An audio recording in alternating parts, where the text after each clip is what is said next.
Testing, testing. Trustee Pierce Sullivan, can you test your microphone?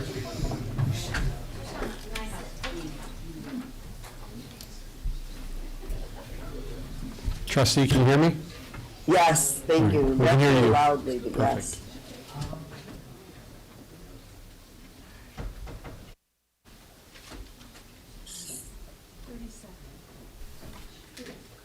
30 seconds.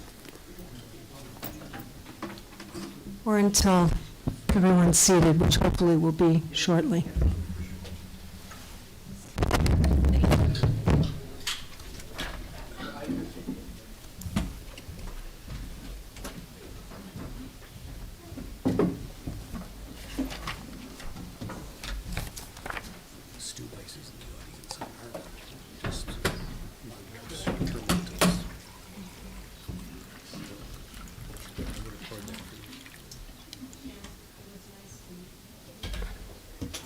We're good. Okay. Welcome to the Village Board meeting of February 2nd, 2026. We will be led this evening in the Pledge of Allegiance by our village clerk, Manal Desai. Please rise if you are able.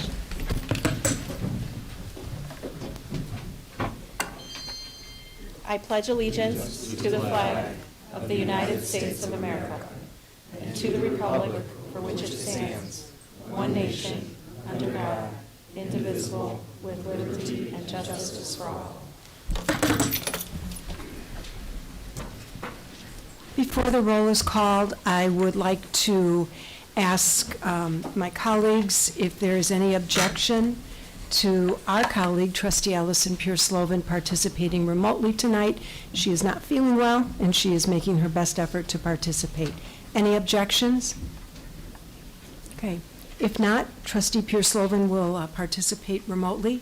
So I call this meeting to order, and I ask that Village Clerk Manal Desai please call the roll. Trustee Pierce-Slovan? Aye, sorry, I'm trying to mute it. Aye. Trustee Schechter? Here. Trustee Kimani Levy? Here. Trustee Robinson? Here. Trustee Iverson? Here. Trustee Lissa Levy? Here. Mayor Tennis? Here, and we have a quorum. The next item on the agenda is the consent agenda. Is there anything that anyone would like to have removed from the consent agenda? If not, a motion to approve is in order. Trustee Lissa Levy, seconded by Trustee Keith Robinson. Will the clerk please call the roll? Trustee Robinson? Yes, aye. Trustee Iverson? Aye. Trustee Lissa Levy? Aye. Trustee Pierce-Slovan? Aye. Trustee Schechter? Aye. Trustee Kimani Levy? Aye. Thank you. The motion passes. Before we proceed, I would like to welcome new commissioners, Mr. Tom Giller to the Commission on Family Services and Mr. Ryan Tappel to the Sustainable Environmental Advisory Commission. Gentlemen, I'm looking here. Are either of you here? No. Well, I welcome them in absentia. They are part of our class of 26, and we're grateful for their service. We do continue to receive and review applications for residents who want to serve on a village board or commission. We interview, myself and one of the trustees, interview every applicant for 30 minutes once a month. We have a set time. So we encourage applications, and we do our best to make those appointments to commissions and boards that are in line with the individual's skills and their interest in serving. So let that be a reminder. I'd also like to thank all of the individuals who serve on the Village's Commission on Family Services. Those individuals were reappointed tonight, as is part of how we manage our commissions, and we thank all of them for their service. The next item are proclamations and resolutions. We'll first start with Black History Month. Trustee Keith Robinson has a few comments, and then Trustee Kimani Levy will read the proclamation. So Trustee Robinson. Thank you. Good evening. As we begin Black History Month, I'm honored to stand before you, or sit before you, as the first black elected trustee in the history of the village, recognizing the black leaders whose service has strengthened our community and expanded access to public service. Also acknowledge Trustee Kamani Levy, Skokie's first Black woman village trustee. Feel honored to serve with you. So across Skokie and other bodies of government that serves our community, Black leadership is visible at every level of public service. We recognize Mark Collins, long-serving trustee and clerk for Niles Township, Courtney Williams, Skokie Park Commissioner, and Ella Whitehead of the Skokie Public Library Board. Our districts are also enriched by dedicated Black leadership as well. District 68, Drs. Katrina Bell Jordan and Dr. Shira Frost Roth. District 73.5, Dr. Latasha Nelson and Kelly Nelson. District 65, Dr. Nicole Pinkard, Pat Anderson, and Maya Wilkins. District 219, Candace Cooley and Ken Durr. And District 202, Pat Savage Williams and Monique Parsons and Mira Ante. And I know I may have forgotten a few, so charge my head and not my heart. So I want to also thank the residents for electing leaders who bring diverse perspectives and lived experience. This representation strengthens our decision-making and reflects the many identities and values within our community. Thank you. Thank you, Trustee Robinson. Thank you for acknowledging all of our colleagues who serve. Trustee Kamani Levy. Whereas Black History Month is an opportunity to share the historical and present contributions of African Americans. And whereas during Black History Month, we reflect on and celebrate the countless achievements and contributions made by African Americans to the village of Skokie's cultural, economic, political, and social development. And whereas Black History Month was first proposed by African American scholar Dr. Carter G. Woodson in 1926 and seeks to rightfully restore the struggles and triumphs of African Americans into the national narrative.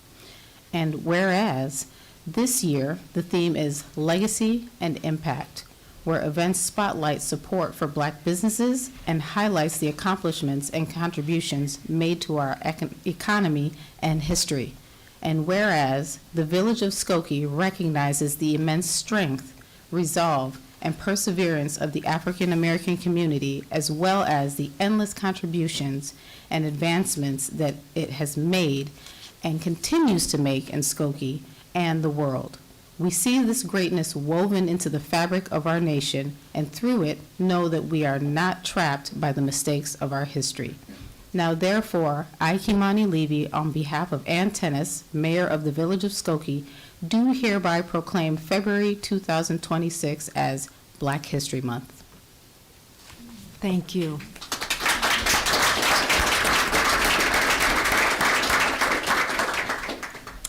The next item is it's a proclamation recognizing February 4th, so what would that be, Wednesday of this week, as National Mail Carrier Day.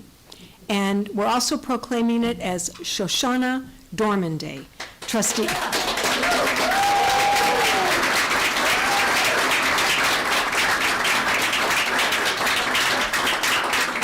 I see Ms. Dorman there waving to her adoring public.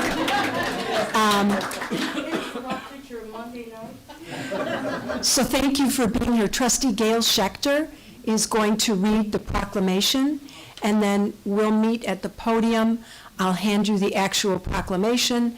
A few pictures will be taken, and if you'd like to make any comments, you don't have to, but if you'd like to, you're welcome to, spend a minute or two. Okay. We'll hold you to the shot clock. We have 3 minutes. It's right up here. I have 3 minutes? 3 minutes. Why didn't you tell me? I spent all night. I did a double. I really worked hard at it. Oh, I'm so sorry. Yeah, well, you'll find the highlights. So trustee, I would have done a circumcised version. and a comedian too. Trustee Schechter. Yeah. And please do make a little speech. That would be great. Whereas postal carriers serve as vital links in our communities, faithfully delivering mail and packages that connect individuals, families, businesses, and institutions across our nation. And whereas Through all seasons and weather conditions, postal carriers demonstrate unwavering dedication, reliability, and professionalism, often becoming trusted and familiar faces in the neighborhoods they serve. And whereas postal carriers play an essential role in supporting commerce, communication, civic engagement, and public service, ensuring that important information, goods, and resources reach their destinations safely and on time. And whereas the commitment of postal carriers reflects the highest ideals of public service, contributing to the strength, resilience, and unity of our communities. And whereas the Village of Skokie is grateful for all mail carriers, we are especially grateful for Shoshana Dorman, who routinely goes above and beyond every day on her route. She introduces herself to every household on her route and always has a kind word of encouragement for others. She reviews all of the mail she picks up for correct addresses and postage amounts. She often picks up and delivers time-sensitive packages outside her normal work hours to help out families on her route. And she is known to have a treat or two for the neighborhood dogs. And whereas Shoshana's modest and selfless approach to life is more about helping others, she performs wellness checks for seniors on her route. She volunteers at several senior communities and routinely delivers meals and groceries and visits with homebound seniors in the community. Shoshana hosts up to 200 seniors to enjoy entertainment and cultural events in Skokie at Ezra Habanim, the Niles Township Congregation, and at Northwestern University, and provides transportation so that her guests can access programs they would otherwise be unable to attend. Shoshana deserves our respect and gratitude for her dedication and commitment to our community.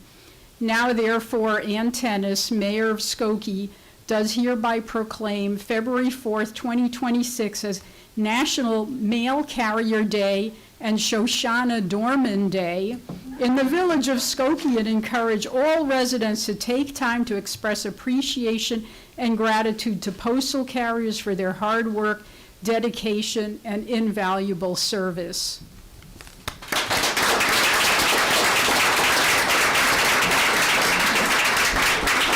Before Shoshana and I meet at the podium, I'd also like to thank all of the community members who have been touched by Shoshana's dedicated work for coming out tonight. Could I ask you all to stand so we can see how many there are? Wow, what a testament. What a testament. Shoshana, if you would kindly meet me at the podium. That's a minute more than the Kentucky Derby. I'll tell you. Wait, you're gonna meet me here? We're going to meet here. You'll have this microphone, but first Patrick is going to take a picture. Oh, okay. And here's Okay.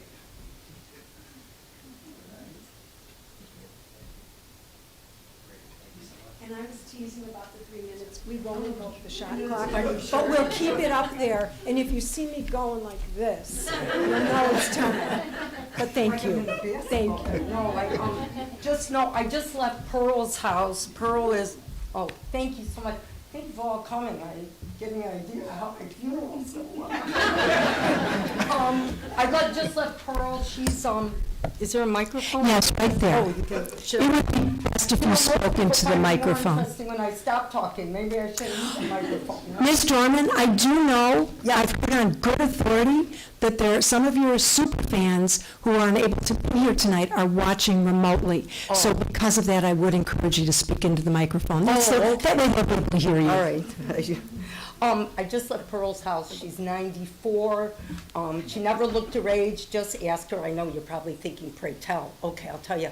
Because she told me, in fact, she told me today, and she'll tell me when I go, that's where I'm going when I leave here. She would share with me I never looked my age, and I will always have to say to her, now, why is that, Pearl? And she says, because she's 94. When I was 91, everybody, and I mean everybody, thought I was 89. So I heard that story, and I'll hear it again. So I don't even know what to wear. I gotta tell you, I wrote this devoid of sleep, and beware of any thank you that's written on the, that takes wing on the vapors of a second martini. Okay, I'm just kidding, I don't drink, but I'm positive you will after this speech. I'm very sure of that.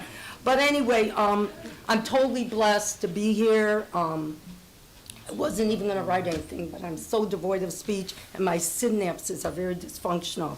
Well, they're normally dysfunctional, more so. But anyway, I'm abundantly grateful to be here. But I must tell you, I stand before you as a very proud, utterly proud woman of Jewish womanhood. And in Judaism, the highest priority and the preeminent principle is to save a life. I don't even know if that's what I'm here for, or if it was mail carrier, or save a life. But yeah, or to save a soul, and hence we save humanity. And that is the truth past question. My mother's side, that was just so involved in the medical discipline, taught me that. She reflected such and taught me. So I always thought the best way to repay a parent is to emulate the values that she taught us. Sorry about that. Those are. So if, and to save a life is indeed the reward itself. So if those moments of grace are elusive, I ask you to forgive me. Anyway, let's see, where did I, you know, it's like a foreign film without subtitles to me. I wrote it, and, you know, in our life's journey, at one time or another, we all, unforeseen, come across somebody in a critical, acute episode, perhaps in a medical, to different degrees it may occur. And there's a great line of a Tennessee Williams play, and it said, in human existence, every moment breathes with uncertainty. And I realized in my adventures that that's absolutely true. So I just want you to know that, and I look out and I see the gallery of faces, the doctors, the nurses, first responders, and all those that are so distant from the medical discipline that they made a difference in creating a second chance, for one, and made a difference in the way perhaps that person who got a rewind in life, the way they see the world, the way it changes, how they see the world, can imagine that, having a second chance and looking at the sky, this galaxy of stars, a sunburst, sunrise, and the purity of a moon. Can you imagine how different they may feel? I'm guessing maybe they're whispering to the moon. I don't know, I'm not privy to such. But I just know that perhaps you can see the world differently, the love, the faith, the beauty, and you know, we see God every day, we just don't recognize him. I know I walk with him every day, something I don't talk about, but in any case, the most important thing is the light of faith, and that as they may discover in their second chance, revealed blessings and the warmth of God's love. And with that, to all of you, you're just as guilty as I am in portraying human kindness, or ordinary human kindness, compassion, your pure heart. And to that, I'm going to raise my glass to all of you. And it's just filled with gratitude. Believe me, I wish it was filled with something else at this point. But it's filled with gratitude. And I say, here's to you. And I thank you with all my heart for everybody that has ever portrayed a mitzvah, a good deed in life. I thank you with all my heart. Thank you, Ms. Dorman. We learned from you. Oh, thank you. Thank you. Bless you.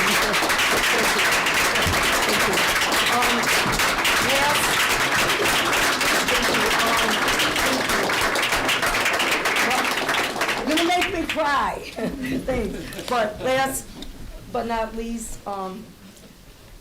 in testimony, I do read the Old Testament, and it's the essence is truth. And stabbing my vision, what was, when someone sent me an image of an invite, was the delivery of the meals. And I must say, I am involved in that, but I'm behind the scenes, and I'm somewhat of a coordinator. But there is somebody who leaves their footprint on the pavement of the elderly, the sick, the homebound, the convalescing, and it's all over. And it's that guy right there, that fella. Take your hat off, honey, please. The uncanny resemblance to Uncle Fester, though his name is Bruce, that's my better half. And, yeah, that's Bruce, he's out there. And as a matter of fact, since it's Carrier Appreciation Day, and thank you for telling me, I didn't even know. He, on December 17th, Skokie honored him with 50 years of service. So that's Bruce. Right? So we'll give Bruce applause, and on that note, we do need to conclude. So we will take a 5-minute recess. Can I just share one last thing, please? It's really important. I am going to watch the clock. I'm going to give you 30 seconds.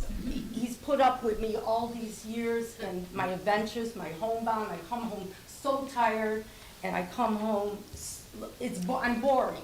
I'm absolutely boring, and we know this to be true because last night, I'm telling you, honey, last night or the night before, we found a peeping Tom outside our bedroom window, and he was sleeping. She's put up with me.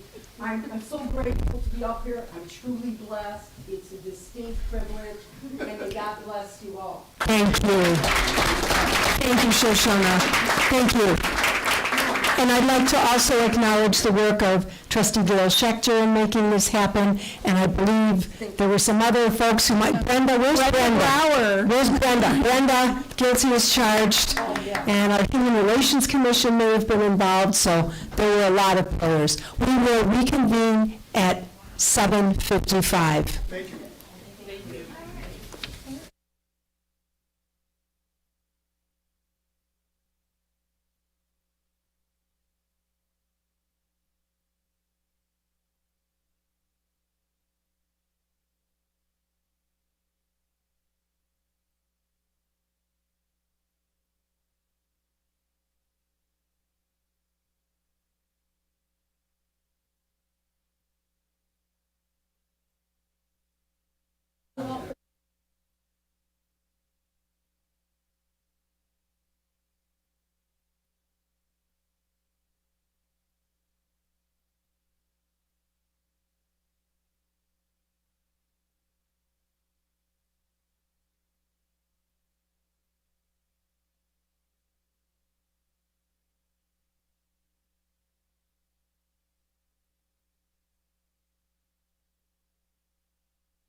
conferred.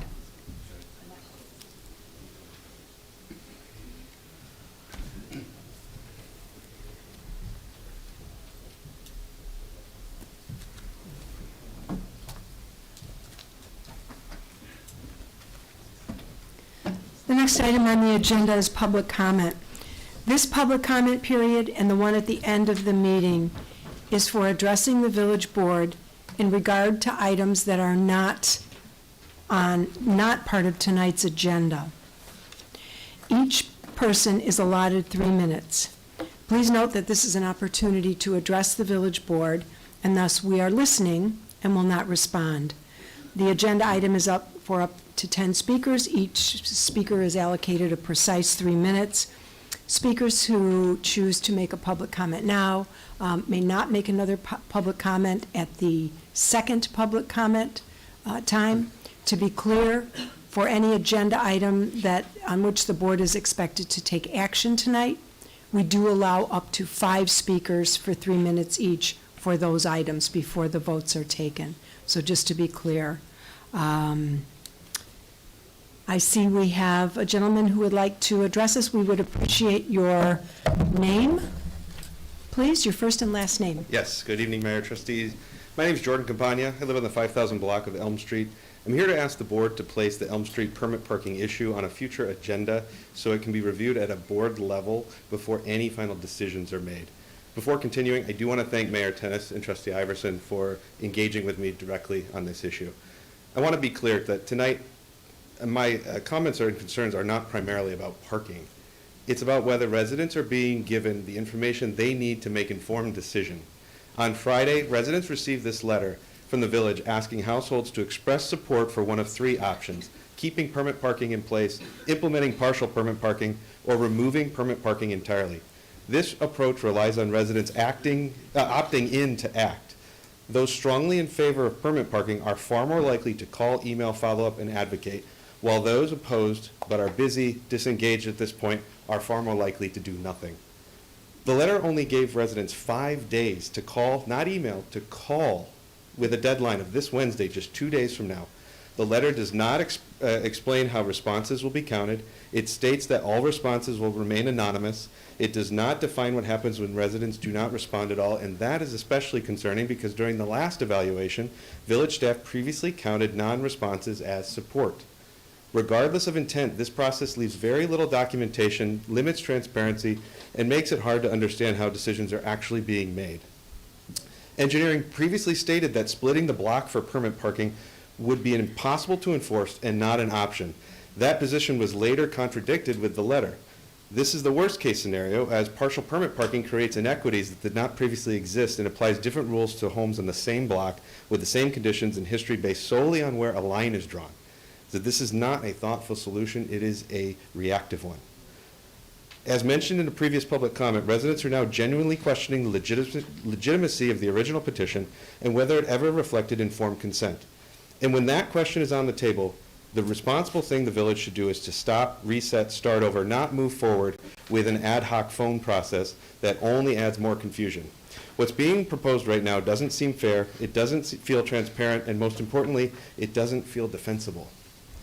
In my view, a more appropriate approach would be to pause the current outreach, conduct a new formal petition led by the village, and establish clear majority support for keeping permit parking on the block.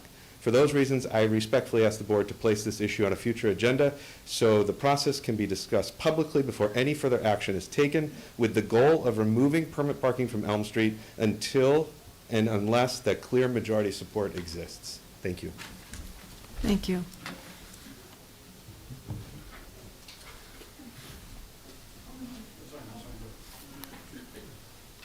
Hi, my name is Elle Shireen. I also live on the 5,000 block of Elm Street, and I should have compared notes with Jordan before this because he mostly just said everything that I was going to say, but I can share a little bit more color, I think, to the process. So for those who were here at a former meeting, I think it was discussed that our block was, back in September, a petition was going around trying to get support for permit parking. And just over 50% of the block did sign on to that. So just a refresher, that was our block that turned that in. And then a month later, when engineering sent out a notice about how the process would go for the block. Several of those original petition signers called in to rescind their vote because they had not understood what the process was going to entail, and they did not actually want the program as described by engineering to take place on our block. So that majority support was lost back in October, but then permit parking signs were installed anyway in December. So it's just a very kind of, convoluted process, and left residents feeling confused and unclear of how that had happened. And then this new mailing that came out that Jordan was referencing was even more confusing because now there's a third option and it's a phone vote, and it just feels a little bit like a black box, that these votes are going to go in verbally and then a decision's going to come out, when other blocks in the village just have a very set process for how this should go, and it's 50% majority support from the block, and then you get the permit parking signs, and if you don't have that, you don't get the permit parking signs, and that just feels very clear to me. So yes, my respectful request would just be transparency into what this new process is going to entail, how that decision will be made when you have 3 options. It's really hard to get a majority of the households picking any one, so then who gets to make the final call from there? And then also that original petition, we got a chance to review because there was a paper trail. We could go look at that petition and say, oh, this person's not actually a homeowner. It's like the teenage kid of my neighbor, or these people were the ones who rescinded their votes, and that paper trail is really helpful. But when it's just votes coming in over the phone, it feels like, I'd like to believe that it all comes out the way it should, but it feels a little different than every other block would get. So yes, Jordan, I'm in agreement that it would be helpful to have some transparency into the process and also into the final votes and the outcomes. So thank you for your time. Thank you.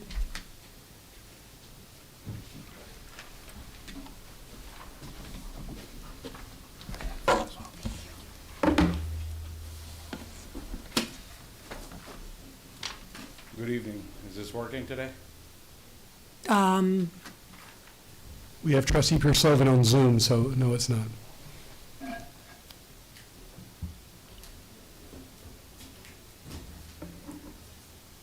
For the record, visual displays during public comment were restricted at the prior meeting. I'm sorry, your name, sir, for the record? Imran Shah. Thank you. For the record, visual displays during public comment were restricted at the prior meeting while staff visuals were displayed. Tonight, visual displays by the public are again not being permitted. I respectfully request that the policy or technical basis for this limitation be identified on the record. I previously raised ethics and governance concerns under the Village Code of Ethics. Tonight, I am placing on the record that the village, through Corporation Counsel, has confirmed those concerns will be reviewed by independent outside counsel. I will await the outcome. Skokie deserves leadership that acts, governs independently, and treats residents with respect.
Your time has concluded. Thank you. Thank you. Is there anyone else who would like to address the board at this time? Okay, there being no one, we'll close this public comment period. The next item on the agenda is an update of our strategic plan by President CEO of CP2 Consulting, Corey Porras-Plash.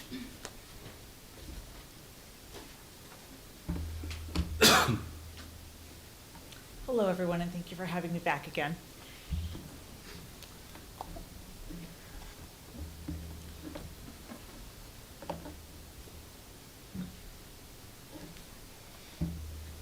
I'm going to hope that somebody else is advancing this for me. Love that answer. Okay. Thank you. So if you could go ahead and next slide, please. So I am back again to give you an update on where we are with the strategic planning process since we last met. Staff has continued to work on finalizing targets, and I'll go over each of these in a little bit more detail. Implementation team members have been identified. There was an internal measure gallery, public open house and survey, and work on mission and vision. Next slide, please. So just a reminder, we've got our airplane graphic. We are down near the runway, guys. That's why there's been so much work that's been going on with staff. We're kind of at that project and that day-to-day work. That's why you are not seeing me nearly as often right now. Next slide. So targets. Targets are being finalized based on several primary criteria. Those primary criteria are things like the anticipated timing of associated tasks within the target, integration of targets within the larger strategic plan, analysis of other tasks in related plans, so things like the CIP, budget, things like that, and then also secondary criteria, things like staff capacity and financial resources. Not that those things are not important. We want to make sure that we've got all of our plan stuff lined up first and then start looking at those other things as well. Next slide, please. We've also started identifying implementation members. So each goal is going to have roughly 6 to 10 implementation team members. Those members are going to come from a variety of job functions and positions within the organizations. Sometimes the most powerful person on a team is the one who says, why do we do it that way? And so having people from a variety of positions, including frontline, middle management, including department heads, can be really helpful from that. I'm going to be meeting with the team on February 5th. We're going to start working through initiatives. What are initiatives? Again, those are the plans, programs, strategies to actually help make all these things happen. And we're also going to begin project planning. Project plans are going to be following a RACI format. What is that? Responsible, accountable, consulted, informed. So we'll have one person who is accountable to make sure things are done. Responsible is the people who are handling the actual day-to-day work. Consulted, we make sure that if there's someone who should be brought into a project at a certain time, for example, if there's something having to do with technology, that we're talking to our T person during that time to make sure that we're addressing that. And then informed, if any of you are going to be tapped on the shoulder at the grocery store, we want to make sure that you know about it in advance.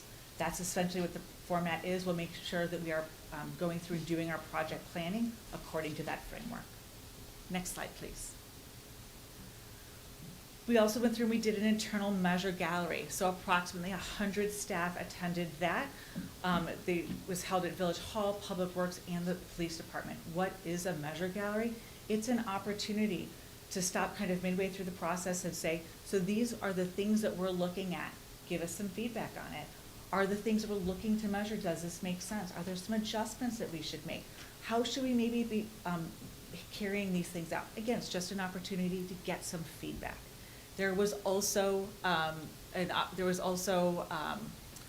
says staff review, that should have, staff reviewed and gave notice there.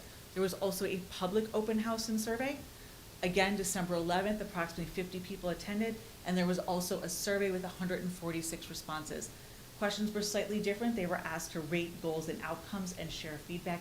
Again, just kind of some different perspectives, and so we wanted to give them questions that they could really give some meaningful input on. Next slide, please. Draft vision and mission, what everybody's been waiting for.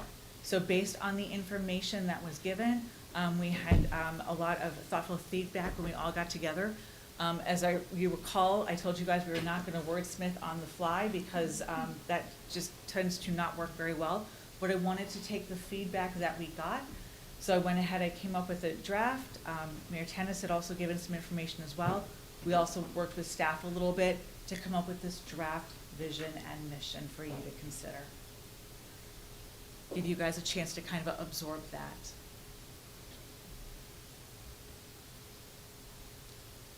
And again, these are the words that came directly from the input that you gave at the retreat, and then the mission came also with some additional input from staff as we discussed during the retreat. Vision really is the role of the board, that 20 years, 10 years, where are we going? What does Skokie look like in the future? But mission is what we exist to do today. And so having more staff input on that part specifically is really appropriate.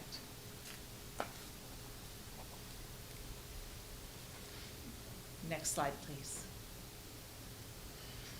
And then next steps, the all-important, where are we going from here? When do we get to put a bow on this? Because I think that's what everybody's waiting for. So next steps are, we're gonna go ahead and finalize those performance targets. 4 to 8 initiatives will be developed for each goal. We'll be finalizing that report to submit to the board. I expect to come back to you next month with that. Project plans will be developed for each initiative, and then the strategic plans reporting structure determined. That, as we talked about previously, is a really important part of that. How often will you be hearing about it? What can you expect to hear? Making sure we have that reporting structure in place. Next slide. And with that, I am open for any questions you may have. Thank you, Corey, and thanks to all the community members and staff who have participated in this effort. Questions for Corey? Trustee Kamani Levy. Hi, Corey. How are you? I'm good, thank you. I have 2 questions for you. Please. In terms of the implementation project plan group, are those members of staff that are expected to do that in addition to their regular duties, and what does that look like for them? Yeah, so when we're talking about implementation, yes, it's in addition to their regular duties, but again, we're going from all sorts of different levels of the organization. And so one of the things we want to do is we want to get outside of just the department heads. This is really an opportunity for other members of staff. As you all may recall, I'm sitting here and I'm doing this today because of a policy manual. It gave me the opportunity to see a world bigger than just the 911 dispatch center that I was in. And that is really what's so important about this for other members of the organization in Skokie. It's an opportunity for them to see the way that other things work. So it really is a leadership opportunity. And that's the way that it's being presented and incorporated into the work that they're already doing. It is on top of it. A strategic plan is not going to prevent us from processing building permits and responding to police calls and all the rest of it. But there's also, if you recall, there's some things in there. We're hoping to get some efficiencies as part of the strategic planning process. Sure. Okay, so it's kind of like a stretch assignment for somebody. Okay. Yeah. My second question is, how involved will the Spirit Committee be in the planning process? Yeah, and I don't know that there is, I don't know that that is something that has been completely figured out. I think that that was something where the Spirit Committee, at the end of that, there was a conversation, kind of unclear what that was supposed to look like kind of going forward. I don't know, and if anybody, there's a clear direction on that. I believe that there was kind of the discussion that the committee did good work, but I don't know the clear path forward has yet been determined with certainty. Okay, because I remember one conversation when Brian inquired, he had the understanding, and the rest of the committee had the understanding that they were going straight through the process. It would be a long process, and they would see the entire strategic plan all the way through. So I just want to make sure that we set expectations for them appropriately. Thank you. Thank you. Appreciate it. Trustee Schechter. Yeah, thank you for all this work. Of course, a few slides represents, countless hours and people.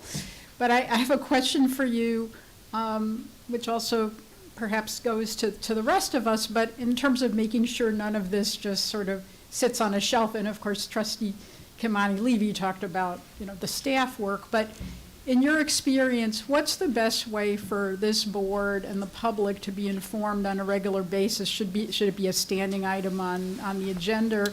In your experience, what have been the most effective ways of keeping us accountable Absolutely. So I think that that's kind of, I don't want to go too deep into the weeds here, but there's a couple things in this. First of all, we need to make sure that what we're doing is reasonable, that we have targets that are actually attainable, right? So that's going to be the first part of it, is that everybody feels like, okay, this is a bit of a stretch. Remember, we got our jacket. It's a little tight, it's a little snug, but we can do this. That's the first part of it. The second part of it is making sure that we have an implementation plan in place. Doing that project planning, that's the second part. Third part is that reporting structure, that cadence. My recommendation is going to be to do that on a quarterly basis. That seems to work pretty well. And going through, and I'm talking with staff about some different ways to do that. I don't believe a final answer has been determined exactly what that reporting structure will look like. There are a couple of different options, but I am talking with them about it, because when we get those three things together, that's when we don't have plans that sit on shelves.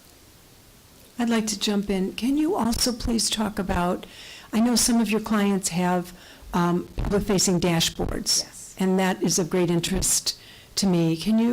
Would you please describe those and just talk a little bit about how they work and? Sure, I'm happy to. Probably the biggest example of that is Glencoe, right? So Glencoe has got a public-facing dashboard. With Glencoe's dashboard, they do go through, they actually just put out an update. They put out a quarterly update, which they also, I believe, incorporate in with their budget. And with that, there's some updates then with their strategic plan. They have dashboards that are updated as well. The nice thing about using software is that rather than having to have a person going through and kind of doing that, the software itself does the notifications. And so there is some efficiencies that you gain by having the software go ahead and do that. Additionally, you can go ahead and you can integrate some of your databases and some other things, so that rather than someone having to update that, it updates automatically, because you're able to have the software from the external vendor go ahead and integrate with that. So that's if you choose to go ahead and go with software, that tends to work very well. And again, I would say that Glencoe is an excellent example of that. Invisio is the company that does that. I prefer Invisio simply because they have been built from the ground up for local government. Other software that I have seen have been built for private sector, and they kind of try to work for public sector, and I haven't always found that to be successful. But Invisio was made for the public sector. And Patrick, myself, and other key staff members are in talks with vendors to implement that. Thank you. Other questions?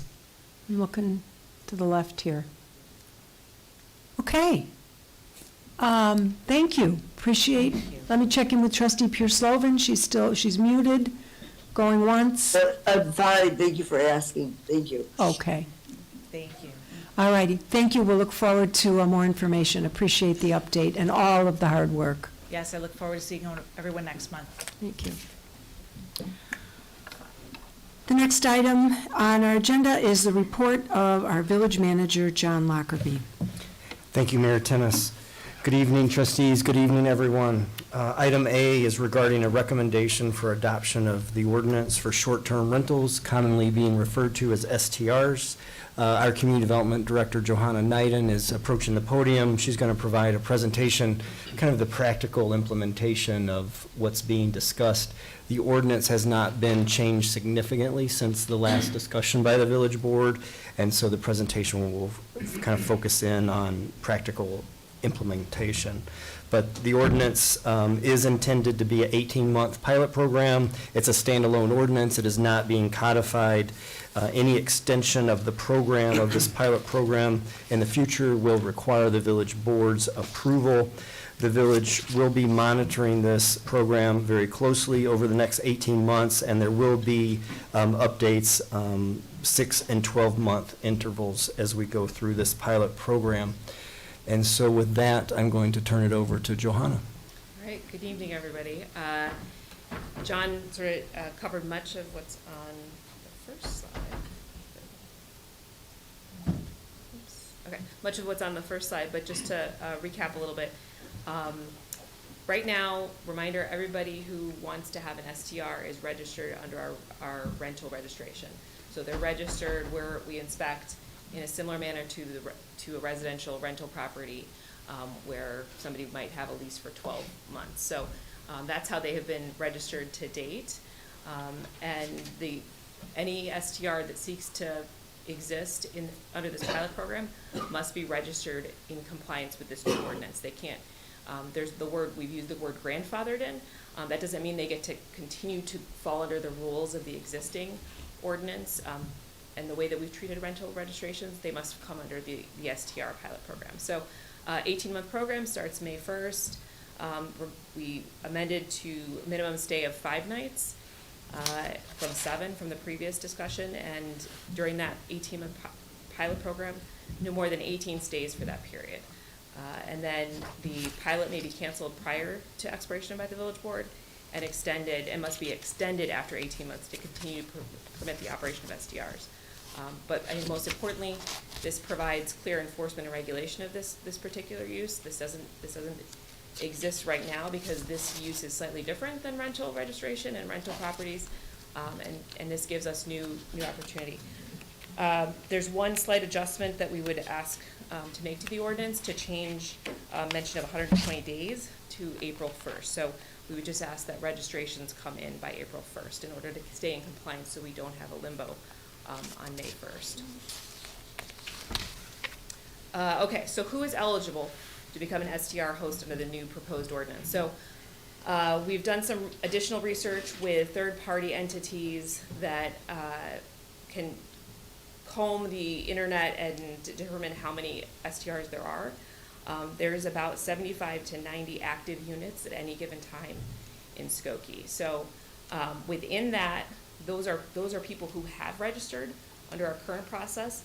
That could include owner-occupied units, that could include investor-owned units, and any number of these could be registered with us. So of that 75, we are focusing on 2 groups. The first group is the owner-occupied STRs, people who are going to provide that STR on an intermittent basis. They're out of town, they want to let a room.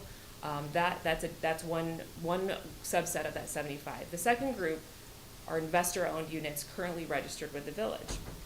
The third group could be anybody who isn't registered or investor-owned units that seek to come and go in the market. Those units are not eligible to be regulated under this STR and therefore cannot exist. So we anticipate that pool of 75 to 90 is actually smaller from what will ultimately be regulated because there will be fewer units that are eligible. Limitations, 1 unit per block face, and then no accessory structures can house an STR. All right, so next steps for eligible STRs, group 1, the people who have who are owner occupied, so they'll work to obtain an operator license. They will need to demonstrate that the STR is their legal and permanent residence. This includes owners of 2 and 3 flats. We've heard some stories about two owners of 2 and 3 flats where the operator resides in 1 unit and they want to continue to, they reside on premise. They will have to complete a village training. Then they will next register the unit. They will have to pass an inspection by various village departments. They will have to provide notice to surrounding property owners within 250 feet.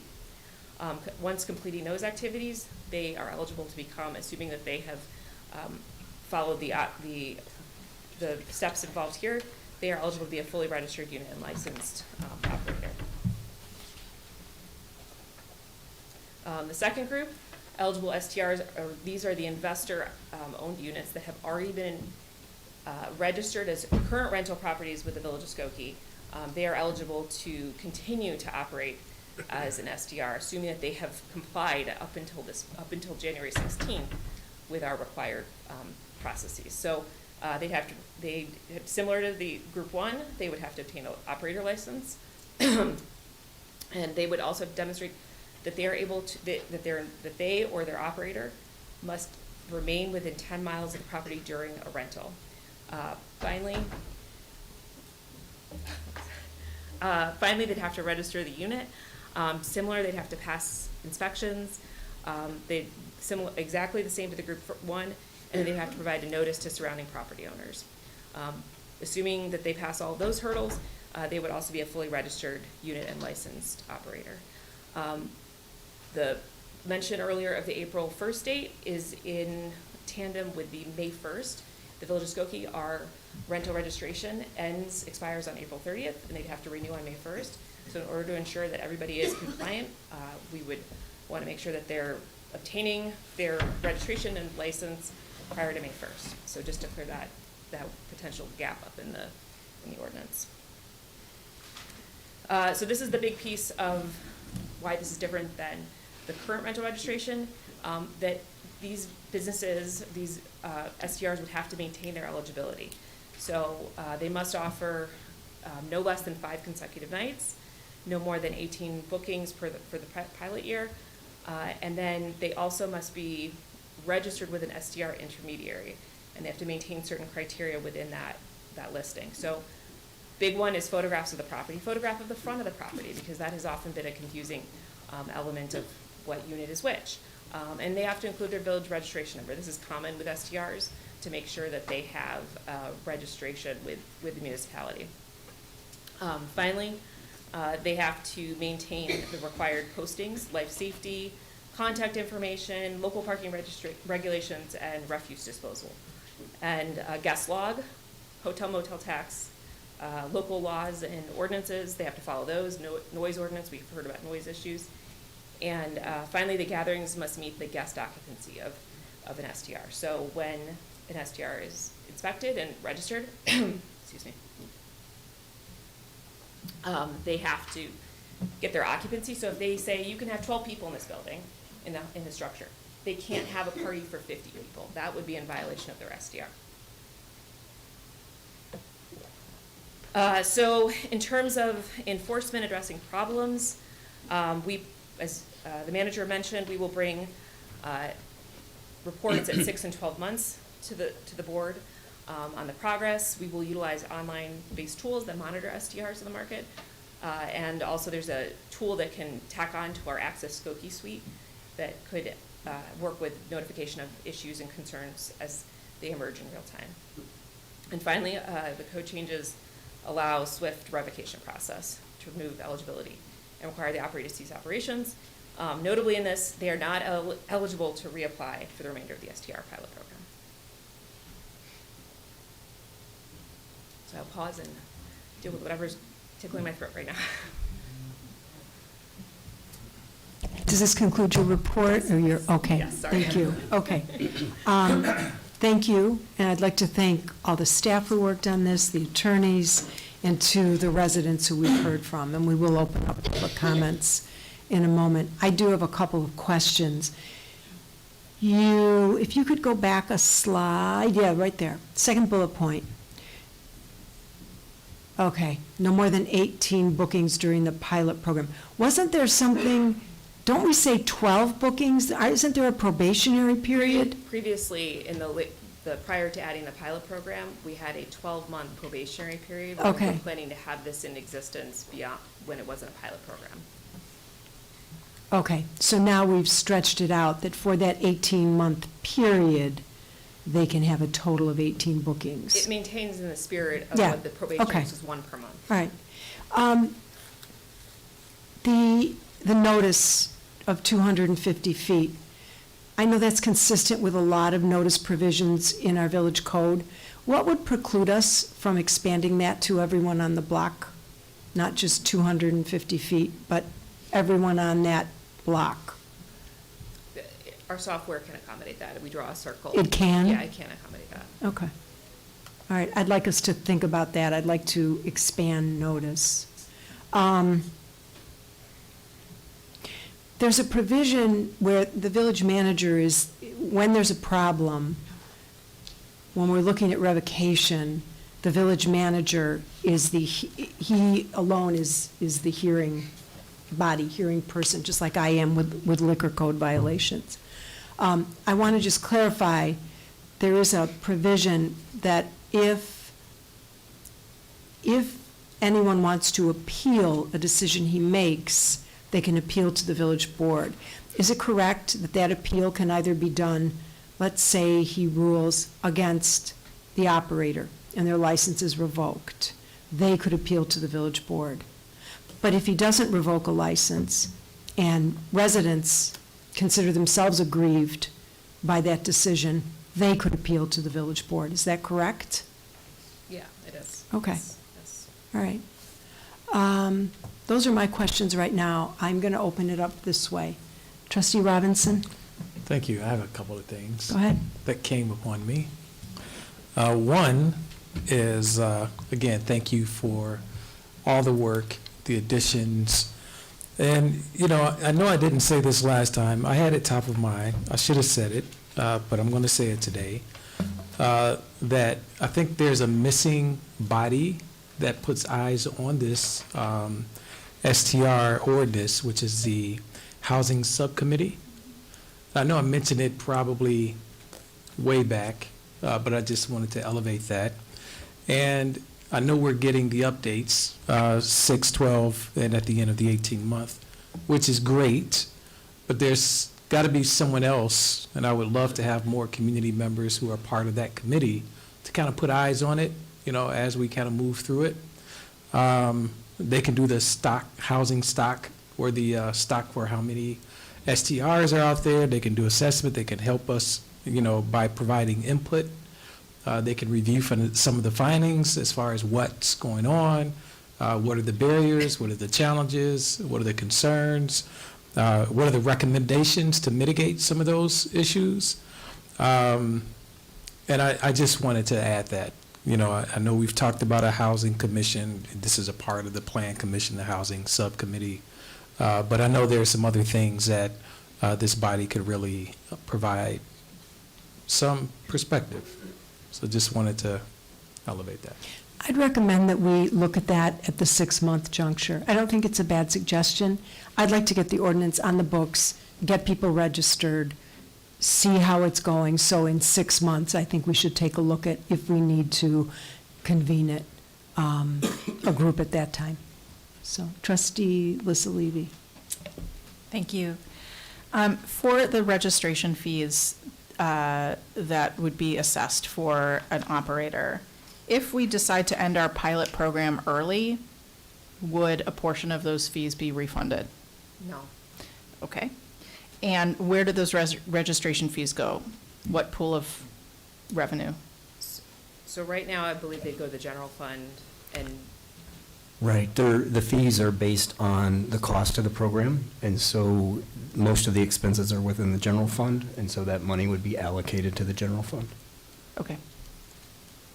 Trustee Iverson, before I go to the Thank south you. side, I want to go to, stay on the north side. A couple of, you've looked into some more of the information on what already exists on the field. So you mentioned 75 to 90 units. Do you know how many of those units are owner-occupied, how many are investor-owned?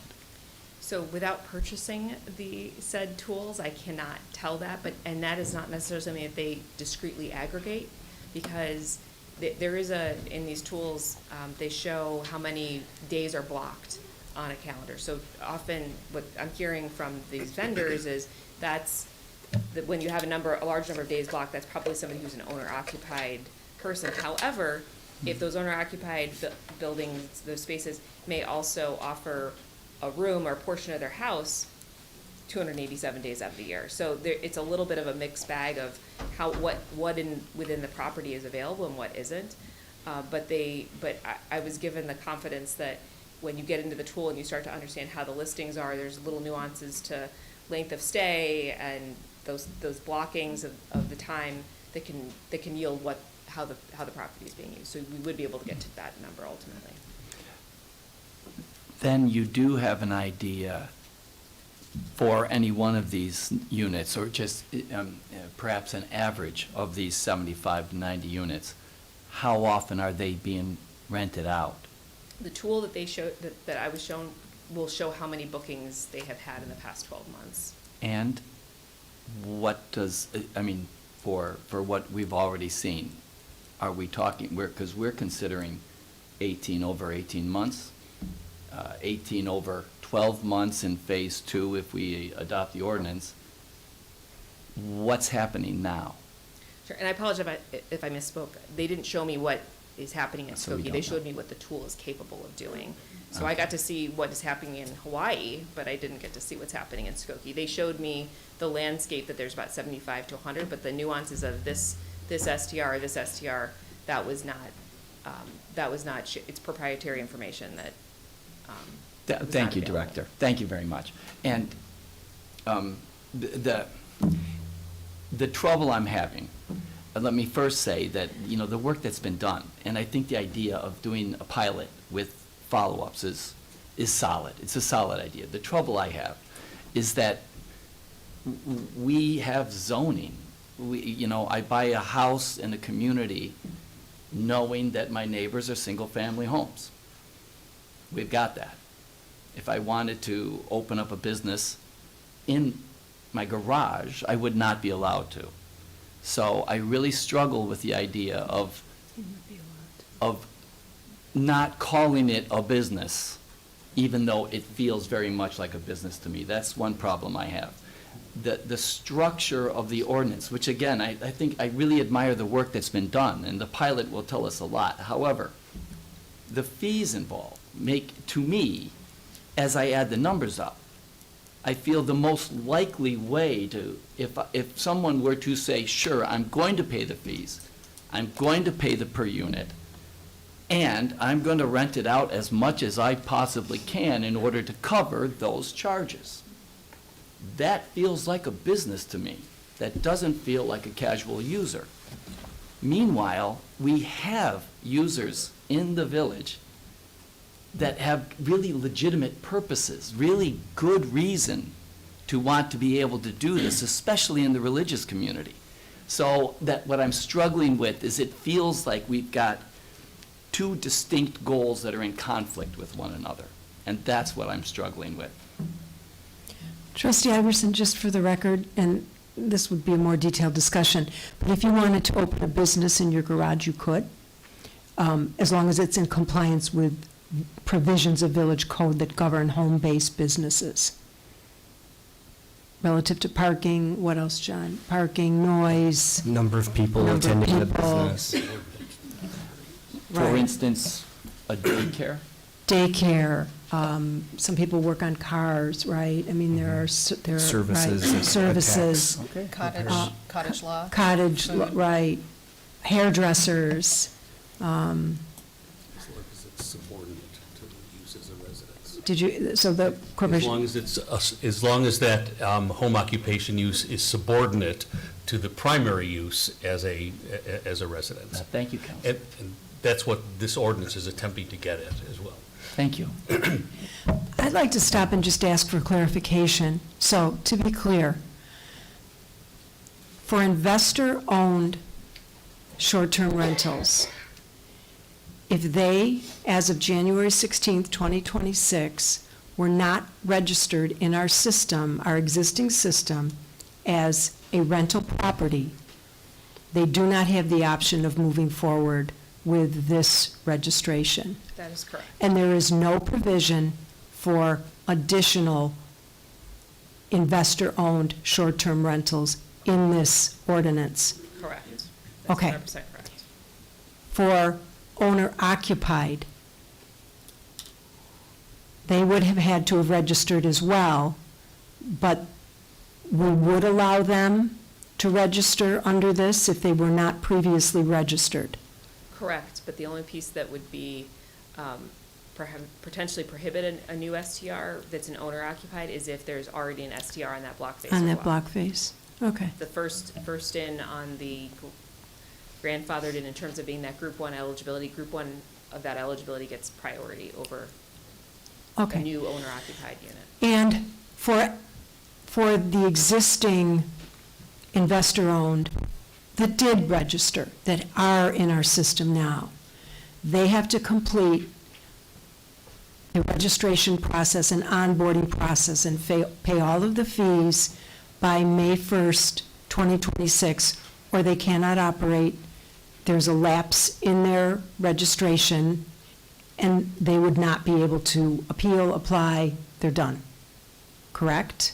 That is what we'd like to see happen, yes. Well, With the is that, modification I'm to April going 1st. to ask. April 1st. So by April 1st. There's a section that says 120 days from effective date of the ordinance. Staff is recommending that we change that to April 1st in order Okay. to make sure that there's not a lapse there. Okay, so if they're not registered by April, if they haven't complied with all of the provisions, paying the fees, is our training going to be up? We can make it, we're Or even if starting it's to not, prepare. if it's not up and running, they would have to have registered or be, and if they don't show up. We can prepare could- this in pretty short order. There's Okay. other communities that have done this, so we can prepare for this. Okay, pretty so quickly. just to be, I just want to kind of put a point on that. Existing investor-owned short-term rentals, the first threshold is they would had to have been registered in our system as a rental property by January 16th, 2026. Yes. If they didn't, they're out of luck. They cannot continue in the process, period. There's no exception. That is And we will not allow new applications for investor-owned. I'm going to ask, what about, we need to inform the real estate, if this passes, we need to inform the real estate community of this, right? We need to, We've been putting together a strategy and plan for communicating out these changes. okay. All right, we'll go to the south side now. Trustee Kamani Levy, start with you.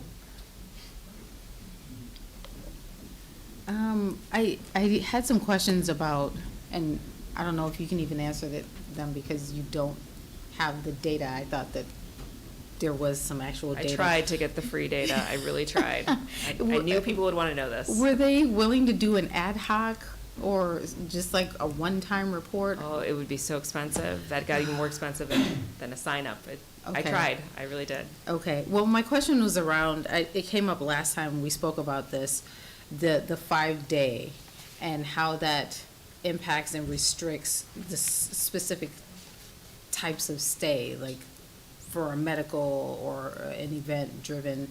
So I really wish that we had some numbers and data to support the reasoning behind a 5-day stay, but clearly that's. Well, so I think some of that is derived from how we have learned over the past, we've been talking about this for over 12 months at this point. We have learned through conversations, through community members that are impacted by this in both positive and less than positive ways, that there are people who utilize this for stays for their extended family when they come to town. They cannot accommodate their family in their home, and this is a way for them to stay in the neighborhood and coexist, or so the part of the argument has been, this is not somebody who's coming in for a night and then leaving. Right. These are people that are effectively living for a week or two in the community, which is why we had generated the 7-day and now 5-day stay, because what we were responding to what we heard, that this was these were longer term stays.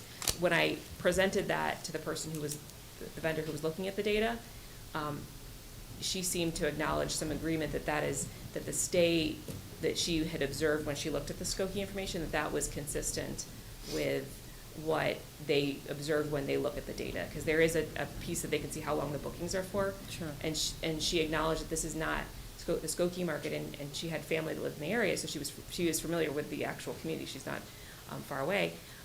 She was familiar with why somebody might come here, and it's not, well, there are lots of great things to do to visit in Skokie. The predominant stay was somebody who might be staying for 5 to 7 days. Sure. And like the weekend stay wasn't a thing, okay. Wasn't really a thing. And we don't want it to be a thing. We really don't. That's what I believe we want to discourage. Other questions? I'm sorry, Trustee Kamani Levy. Okay, Trustee Schechter. Thank you. I have a number of questions. Thank you for inserting in the recitals about preserving affordable housing. And actually, along those lines, and unfortunately, I guess because of using Zoom, I can't use the overhead thing. But I did plot out, I did go on both Vrbo and Airbnb today to look to see where the Skokie rentals are. I pretended I was a family of 2 looking for 2 nights in February, and then for May, June, and July, a family of 5.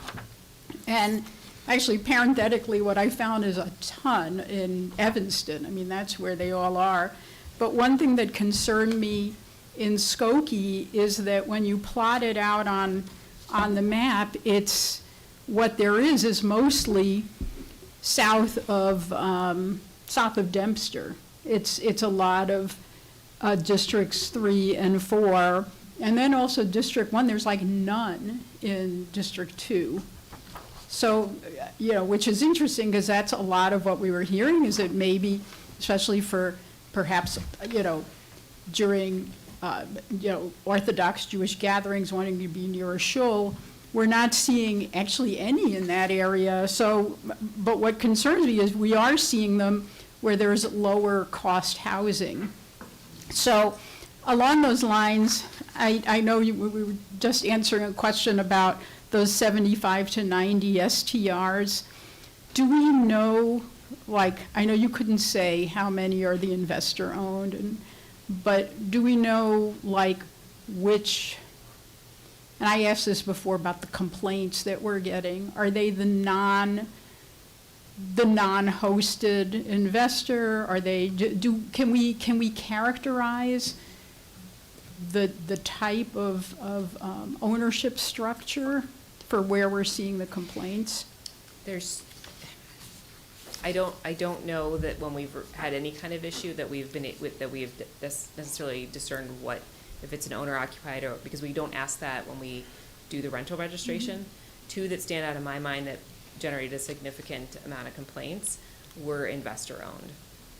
But they also were properties that, the things that, on, that just went away.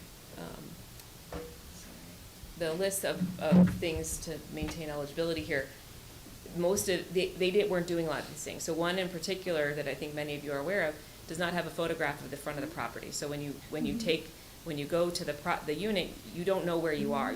Maybe you can see the address, so those are, when we've suggested make changes, do this, they're not met with the response that would would resolve the issue. And so some of putting this in the code starts to address some of those issues and those complaints. We have no teeth right now, so it's hard.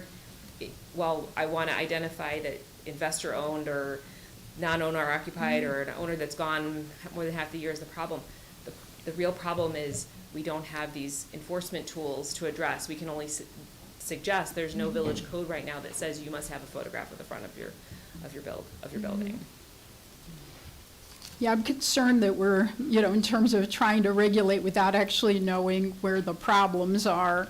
Another issue, I had some concerns about the whole loophole of being your primary residence. One thing I didn't realize when I shared it with an attorney I know who mentioned, we talk about a minimum of 5 days. Well, you know, you can go up to 29 days. You can go up to, let's say, 12 times a year. We're saying 18 for the 18 months. If you, let's say these were all 29 days, I mean, you could have a primary residence and, like, you know, 300 days out of the year it's being used as an STR. I mean, is there a way we can set a cap of a total number of days in a year? I mean, is there a way we can get ourselves out of this sort of weird loophole? Well, for someone to have a primary residence, I just think about people who are snowbirds and want to have the whatever tax advantage they might find in a warm weather state. They have to live there for 6 months and a day, right? So I don't know. Corporation Counsel, could you speak to that, please? Well, that's one way that the federal government for tax purposes determines residency. There are a number of different ways that residency is determined under the law. The direct answer to Trustee Schechter's question is yes, we could add a provision. We could also, you could do it tonight, or because this is a test program, we can see if this actually is an issue. And if it's an issue at 6 months into it, if it's an issue beyond that, we could amend and revise, or we could wait until the end of the test period. That's the beauty of having a test program. This may or may not become an issue. But yes, you can. Yes, we can add a provision tonight, or we could wait and see how it works. How would you craft that provision? Just by simply stating that in order for, to determine residency, you can't, you must be occupying the house for X number of days out of the year. Oh, I see. So it's the other way around. It's not saying you can only rent this amount of time. Just you have to be staying in your home for. That's one way to do it. You asked, and that would be one way. There are a myriad of ways, and my thought is because you're doing this as a pilot program, to see if this is actually an issue, and then we'll be able to better craft a solution as we work through the pilot. If this weren't a pilot program, I'd say let's figure that out right now, but, and some communities have, and they're still, and I'm watching it, they're struggling with it. Now that, if Skokie is indeed doing a pilot program, you're in a real good position to watch it, monitor it, and fix it. And we can make changes at any point. There's nothing, we don't have to wait till the 6 or 12. We can make changes whenever we want. And I think the idea of, give it the 6 months, and then if we do have issues that have surfaced, that's when maybe we look at convening a resident group small resident group to help us look at it. Indeed, Mayor, the license that an STR licensee will receive says that it's subject to a change that the village can make. I had another question about renters. Can renters, they're permanent residents, they can't have an STR? They are prohibited in the ordinance from having an Okay, STR. Okay, they are specifically prohibited. And the other thing is in section 5B, where it says proof of ownership and residence, where it says a licensee registering an unhosted or hosted STR must include documentation satisfactory to the village. Can we specify the kinds of documentation that we would like to see that shows proof of residency, proof that this is their primary? I think we already asked for documents in the village. I just want to make sure we're consistent with what we already request for residency. I think it would be helpful for us to be able to do that, kind of the rule-making process for the ordinance to be written as is, and then allow us to use what we already have experience with and modify it as we need. But I think it will be better served to leave that up to implementation as opposed to the code, or the ordinance. And then, I'm sorry, one other question is about accessibility for people with disabilities. Do homes that are being used as an STR, if you have somebody who has a disability, does it have to, are there any requirements related to that? This wouldn't be the government renting it, so they wouldn't necessarily be subject to that requirement. And Hotels are required. But isn't this over a a bit- certain number of units Right. or keys for a hotel, Yeah. it invokes the requirement. Okay, Trustee Pierce-Slovan. Yes, thank you, Mayor. I am absolutely in favor of an ordinance that regulates STRs through a licensing process. I believe it's extremely important that they are registered, they're licensed. It's an essential part of doing business, just like any other business within Skokie, whether it's a home-based business or it's a business within a retail space. Unfortunately, in some ways, and I will take this upon myself as a past trustee, we failed by not having a strong ordinance. I'm glad we're visiting it now and doing the right thing, but I think that we're also punishing those who want to own STRs within the village by the 18 bookings limit. Why would I then invest in something in the village then to be limited to only 18 bookings, unless I'm doing months at a time, then I can get around it. The 5 days I felt was important because for those who are coming, and yes, Trustee Schechter, it's interesting that there are no STRs in District 2, which I represent. District 3, though, still is a large part of the walking community who needs to get to synagogues, who need to go to special events. So that's probably why there are more in that district. They're just not available here. But I think that the most important thing that we need to do is all through the licensing process and the inspections. So the maintain eligibility is extremely important because we're being very clear about our code, what we expect. I agree that it's very important to have the picture of the facility so that you know exactly where you're going. Yes, a hotel motel tax should be paid, just as a business tax should be paid. The only thing I don't agree with is the no more than 18 bookings during the pilot program.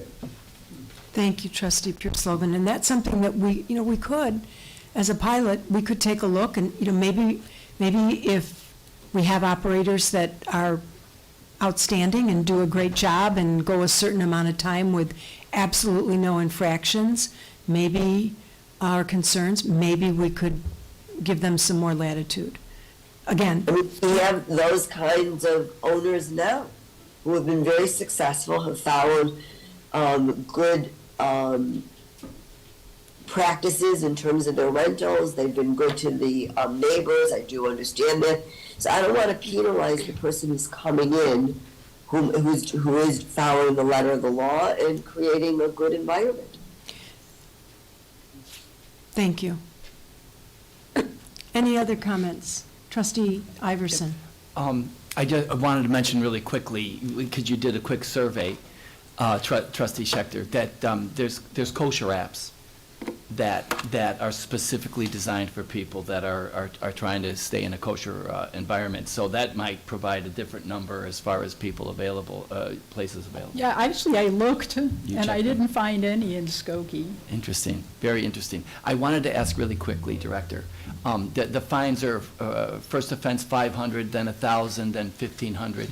Are the fines the same if somebody is operating a short-term rental without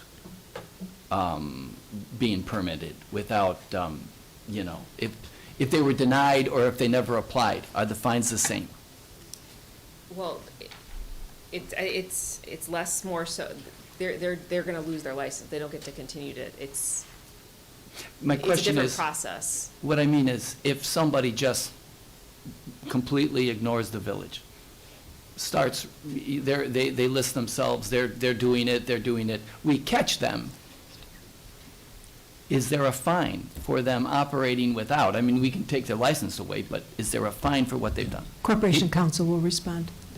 It would be a violation, and yes, we could fine them, yes, we could enjoin them from continuing. I mean, there's a number of enforcement mechanisms that we would have for violating our ordinance.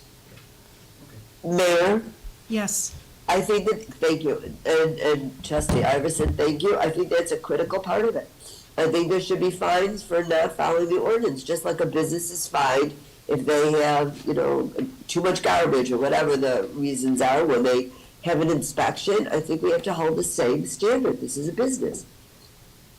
Right, and it's $500 for the first infraction, $1,000 for the second infraction, $1,500 for the third infraction. But at any time, the village manager can step in, and with, I believe it's a 5-day notice period. Correct. There's a hearing, and he can revoke their license. So it doesn't have to be, they don't have to have 3 strikes. It can be, if the first strike is particularly egregious, they get the fine. Village manager calls them in for a hearing with 5-day notice and can remove their license, which they, as we talked about earlier, they can appeal to the village board. Any other questions? Yes, Trustee Lissa Levy. So I was pretty relieved to hear Trustee Pure-Slovan talk about the 18-stay cap. If you have a 5-day minimum, you're going to you would rent for 5 days, 18 times, and I just think that I agree. I think that cap is a little excessive. I think it's a little too much. So it's really more of a comment that if we are going to introduce a cap, that that cap is actually a little higher. I think if you thought about, I think if we thought about the minimum stay having to be 5 days, then I would argue that the cap being increased, maybe even doubling, makes sense. You'd have 2 5-day rental periods in a month. Or are we saying that somebody could have 18 stays within 2 or 3 months, they're 5 days apiece, and then they have no ability to rent throughout the rest of the pilot program? I think we need to just make, this is a point that just, it's just not, to me, just not quite working. I think what we're trying to do is we need to put an ordinance in place that provides the neighbors who live proximate to investor-owned units that have not been subject to regulations other than registration. I think we have to err on the side of providing them with protection. And I think with the pilot. And I believe that the 18 stay is maximum, I believe, for this pilot accomplishes that. Again, I think we can look at changing that in the future. Maybe in 6 months we look at it. I believe that we need to err on the side of protecting the neighbors. And again, this is a tough one because, as Trustee Iverson aptly said, we have neighborhoods that depend on these because of religious observances, and we want to be respectful. But we also have neighborhoods where that's not a factor, and the residents have been negatively impacted because there was nothing on the books. Trustee Schechter. Yeah, I just hearing all this talking about the 18, and by the way, we keep saying 5 days, but as I said before, it could be up to 29 days. So you'd have, 18 times 29, I mean, you'd have a lot of the year taken up by strangers in your home, which I think we don't, we're not looking to have. I mean, my concern is, we went from, as Trustee Kamani Levy said, we went from 7 days to 5 days. We're looking at 18 stays. I feel like all of it is just very arbitrary and not particularly scientific at all. And that's where I'm, partial to what a number of residents have suggested, which is like doing, getting our data together to the extent that we can. What are the what are people looking for? Can we just tailor this like just a little bit better? It just feels like everything is very arbitrary on this. Again, I believe our obligation is to get something on the books so that we can start the process of registration to provide protection to the residents who are proximate to investor-owned units where there have been problems. And I believe having an ordinance, the sooner we get an ordinance on the books, the sooner staff can start working towards that May 1st registration. I would not be in favor of prolonging it. Trustee Pierce-Slovan. Thank you, Mayor. I agree with what you say, and I agree with Trustee Schechter, so I'm on the fence here.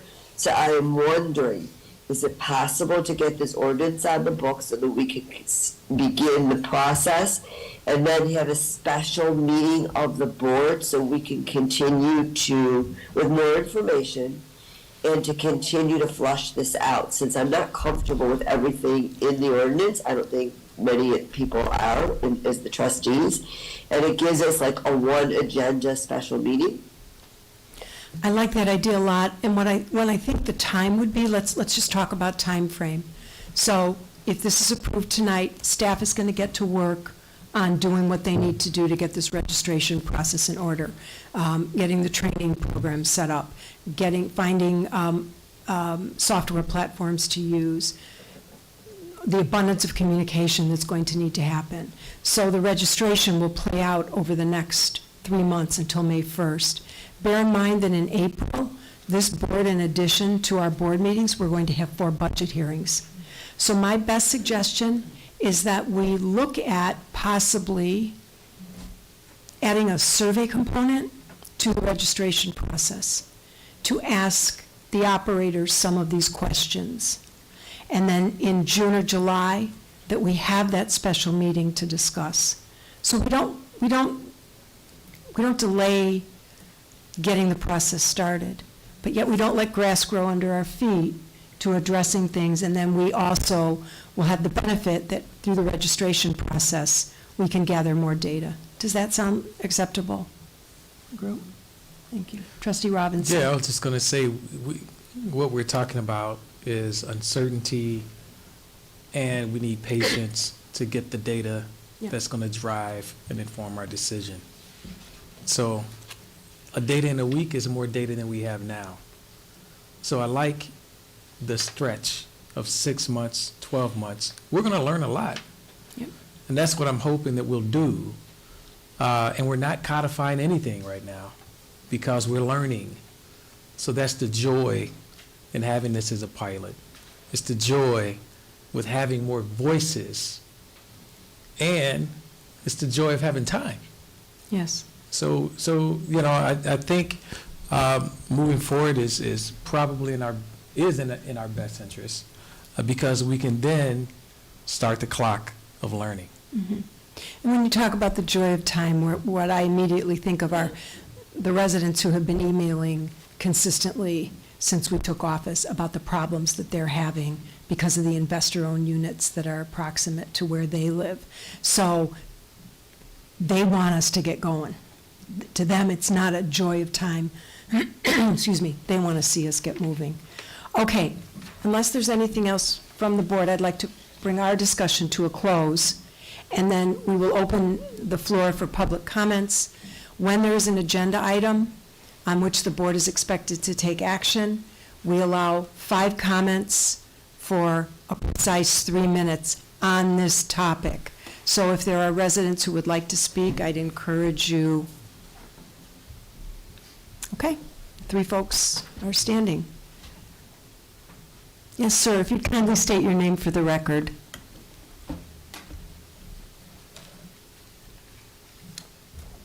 Good evening. My name is Dean Rauschberger. Good evening to the mayor, board members, you just distribute that, please, staff and corporate counsel. Short-term rentals, transient housing is an important issue for Skokie and its future. It has a direct impact on Skokie as a traditional residential suburban village. Mayor Tennis, you hit the mark squarely when you said on September 2nd meeting, and I quote, "I don't believe that we should allow any short-term rentals in residential zoning districts. I think when people purchase a home in a residential neighborhood, there is an expectation that they are being just that, a home in a residential neighborhood. Homeowners should not have a business next to them where the property is rented out." Mayor Tennis, I applaud you. You hit our North Star. I think you put yourself in the shoes of certainly most of the majority of Skokie, certainly the silent majority. I want to talk and highlight briefly why short-term rentals and transient housing is not in our best interests.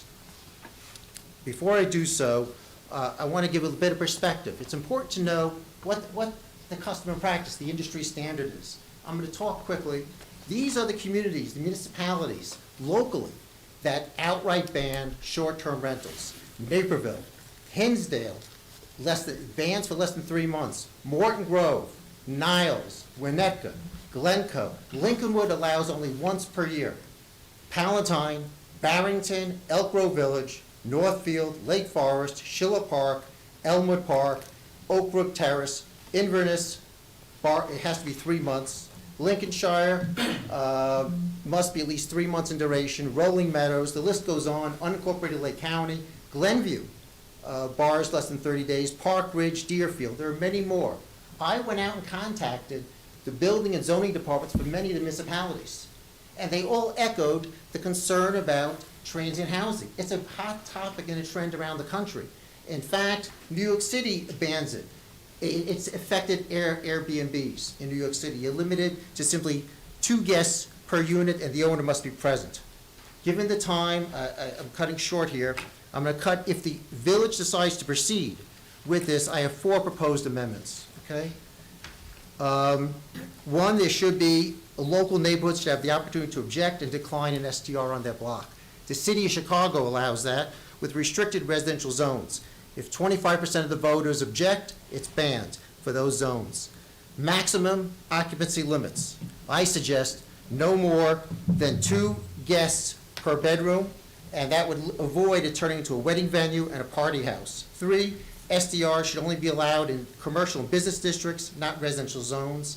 And allowing an SDR for every block in Skokie is extreme and unnecessary. We have 175 miles. I'm so sorry, your time is up. We are very strict about the 3 minutes. We do have your written comments. Thank you kindly.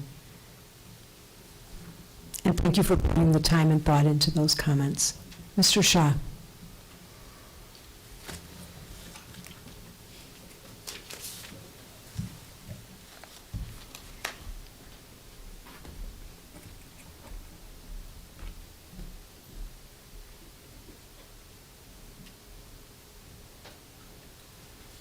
Good evening again.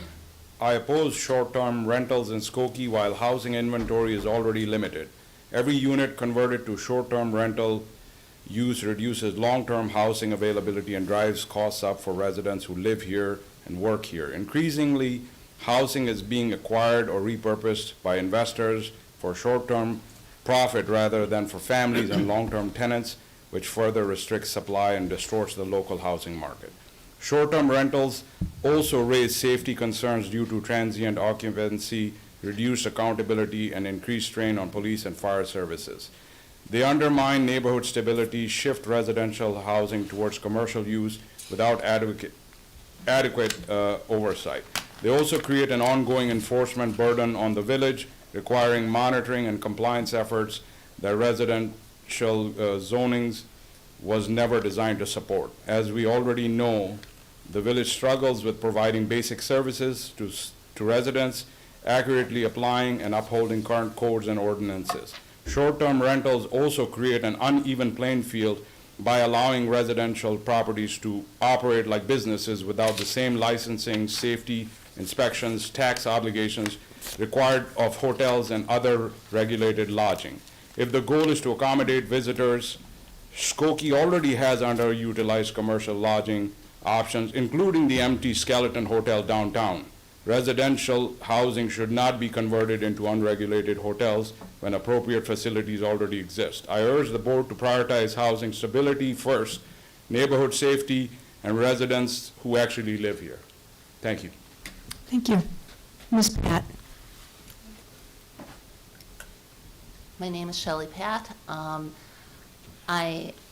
I appreciate all of this discussion about STRs, and I just hope in whatever the many considerations, because we've heard like so many very thoughtful comments from everyone on the board about all of these different considerations of different stakeholders in this decision, but I hope at the core of all of this is remembering this is an issue about housing. STRs are not housing. They are travel properties, entertainment properties. I would not characterize people who rent STRs as transients. I think that term has a pejorative to it that isn't useful for this conversation, but they are not residents. No, it would be lovely if someone visits Skokie and decides, I want to move here and buy a house, but that is not what people who rent STRs do.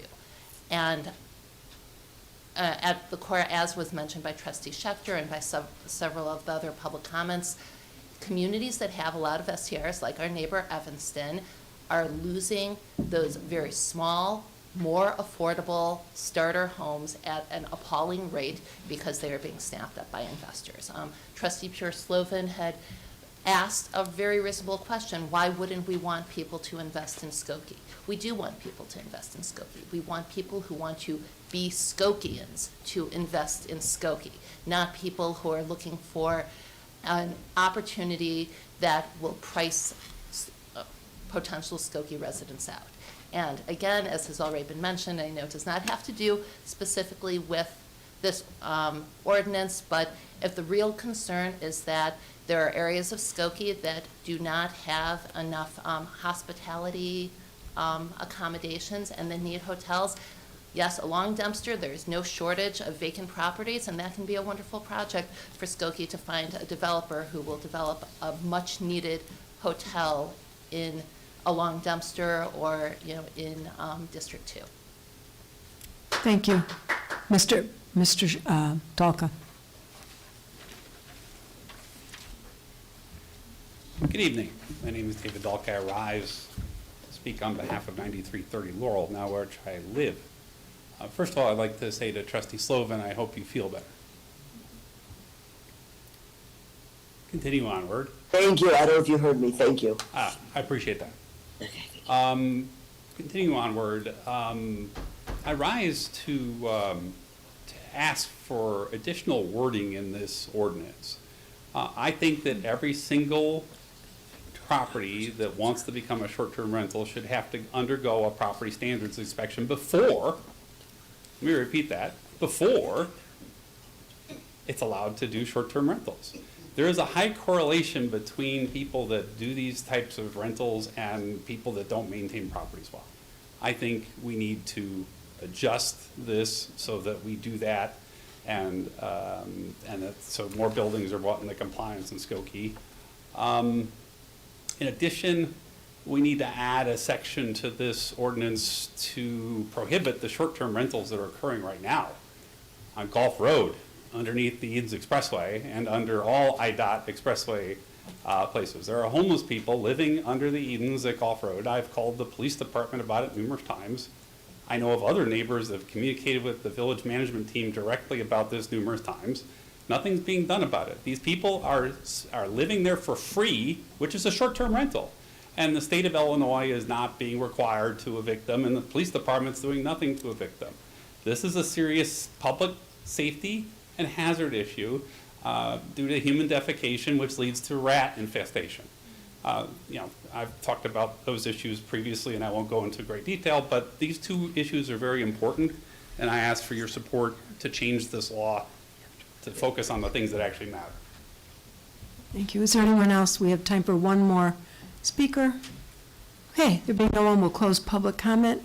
What I would ask for is a motion to adopt the ordinance for short-term rentals.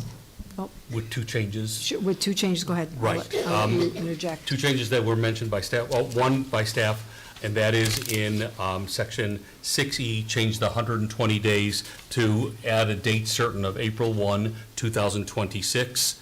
And just to hit home my response to Trustee Iverson, in the violation section, I would change it from failure of a licensee to comply with the ordinance, failure of any person to comply.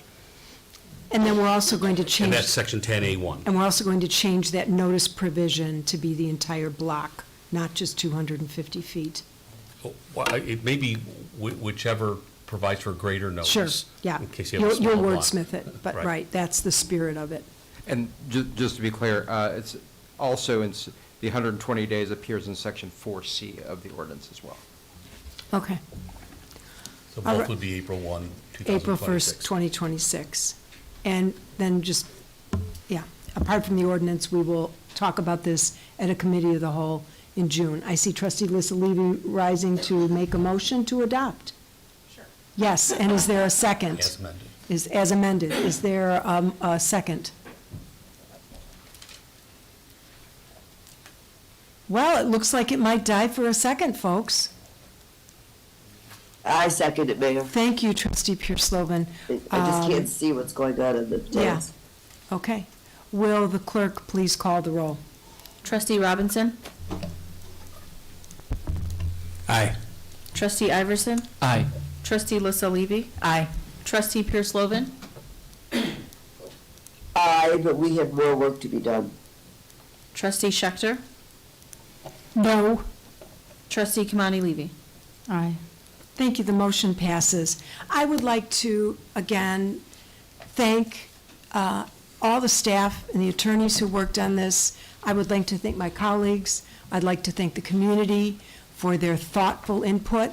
Once again, I'm very proud of the work of this board and of our staff. and we couldn't do that. Again, this board can't do the work that we do without our staff and without the community. So thanks to all involved.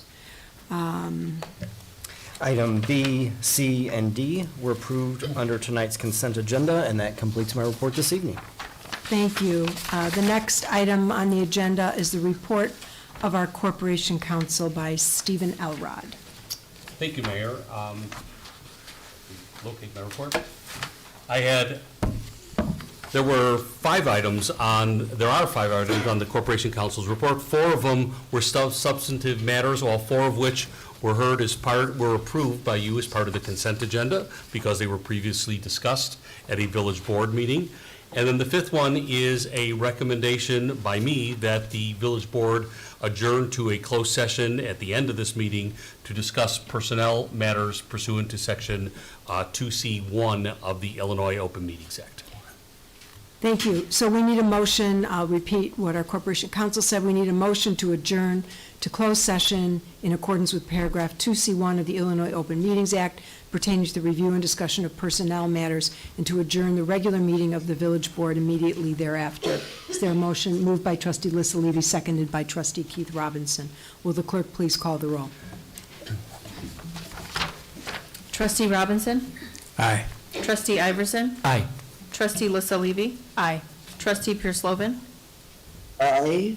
Trustee Schechter? Aye. Trustee Kamani Levy? Aye. Thank you, and the motion passes. Does that conclude your report? That concludes my report. Okay, thank you, Steve, Corporation Counsel. The next item on the agenda is new business. Before I go to my new business, trustee Pierce-Lovin has new business. Oh, thank you, Mayor. Hold on. Yep. I have to pull up my remarks. I appreciate you remembering. Hold on, I'm sorry. Oh, where'd they go?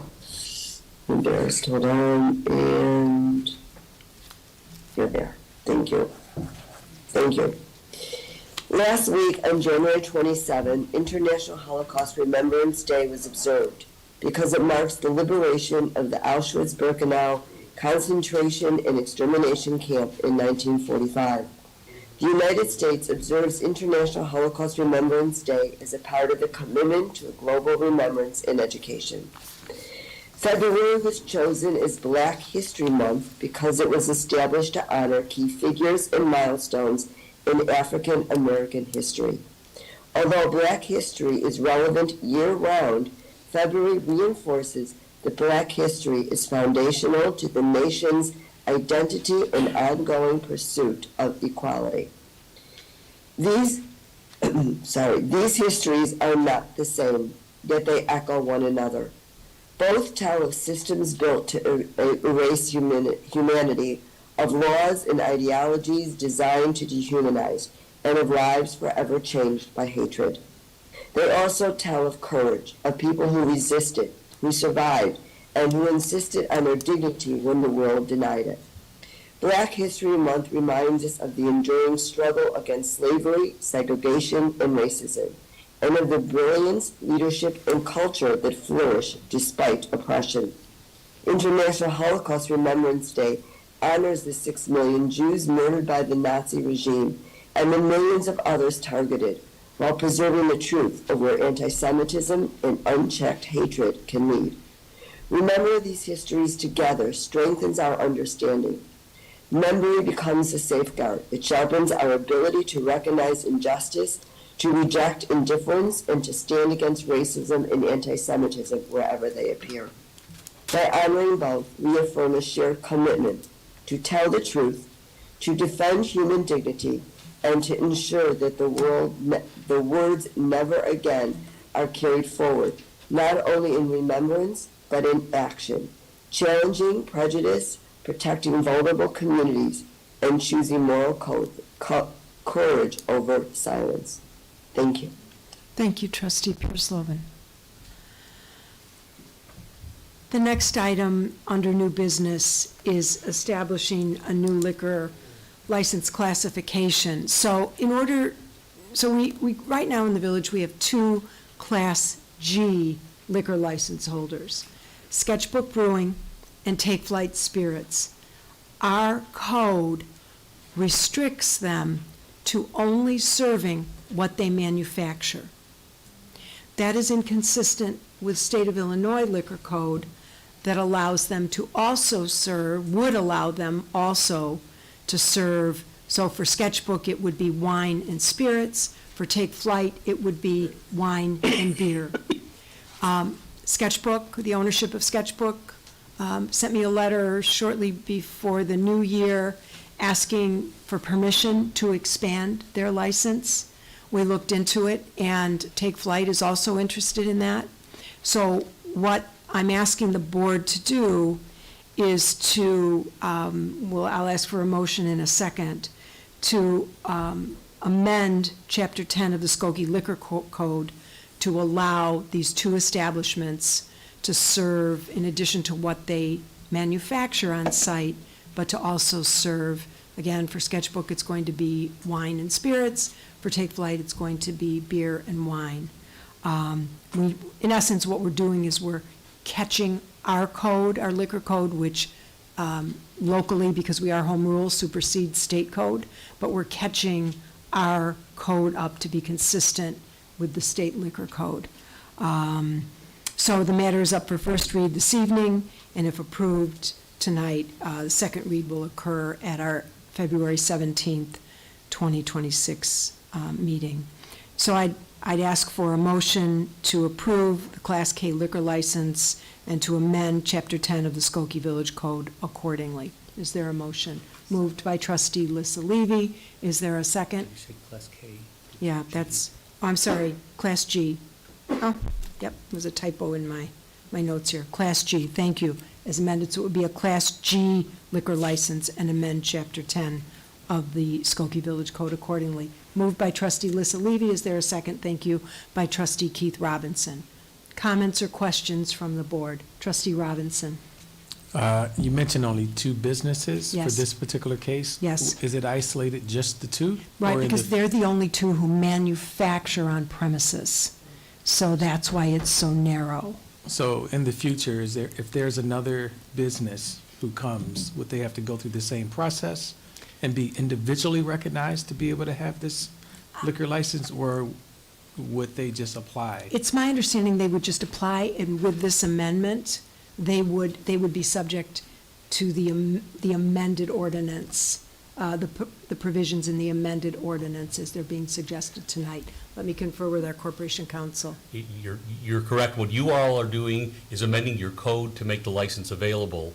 And this is sort of like you're enabling, and then the Liquor Control Commissioner, which is the mayor, would issue the license if then the current two or a future one would come forward. So these two particular businesses are not a part of the ordinance? They're No, just the ordinance is examples. generic. Right. That's what I wanted to hear. Yes. Thank you. Any other questions? Any comments from the audience? Okay, if not, will the clerk please call the roll? Trustee Robinson? Aye. Trustee Iverson? Aye. Trustee Lissa Levy? Aye. Trustee Pierce-Lovan? Aye. Bless you. Trustee Schechter? Aye. Trustee Kimani Levy? Aye. Thank you. The motion passes, and as I mentioned, the ordinance will return for second reading and hopefully adoption at the Corporation Council's agenda at the February 17th. I don't know that it will be the Corporation Well, it probably will be under old business. It won't be under Steve's agenda. This is some old wording I have here. It will be somewhere on the February 17th agenda for second read. Maybe consent agenda. Yeah, may have consent likely. Okay, thank you. The next item on the agenda, we have 3 Plan Commission cases this evening, presented by Chairperson Paul Luke. Yeah, you are.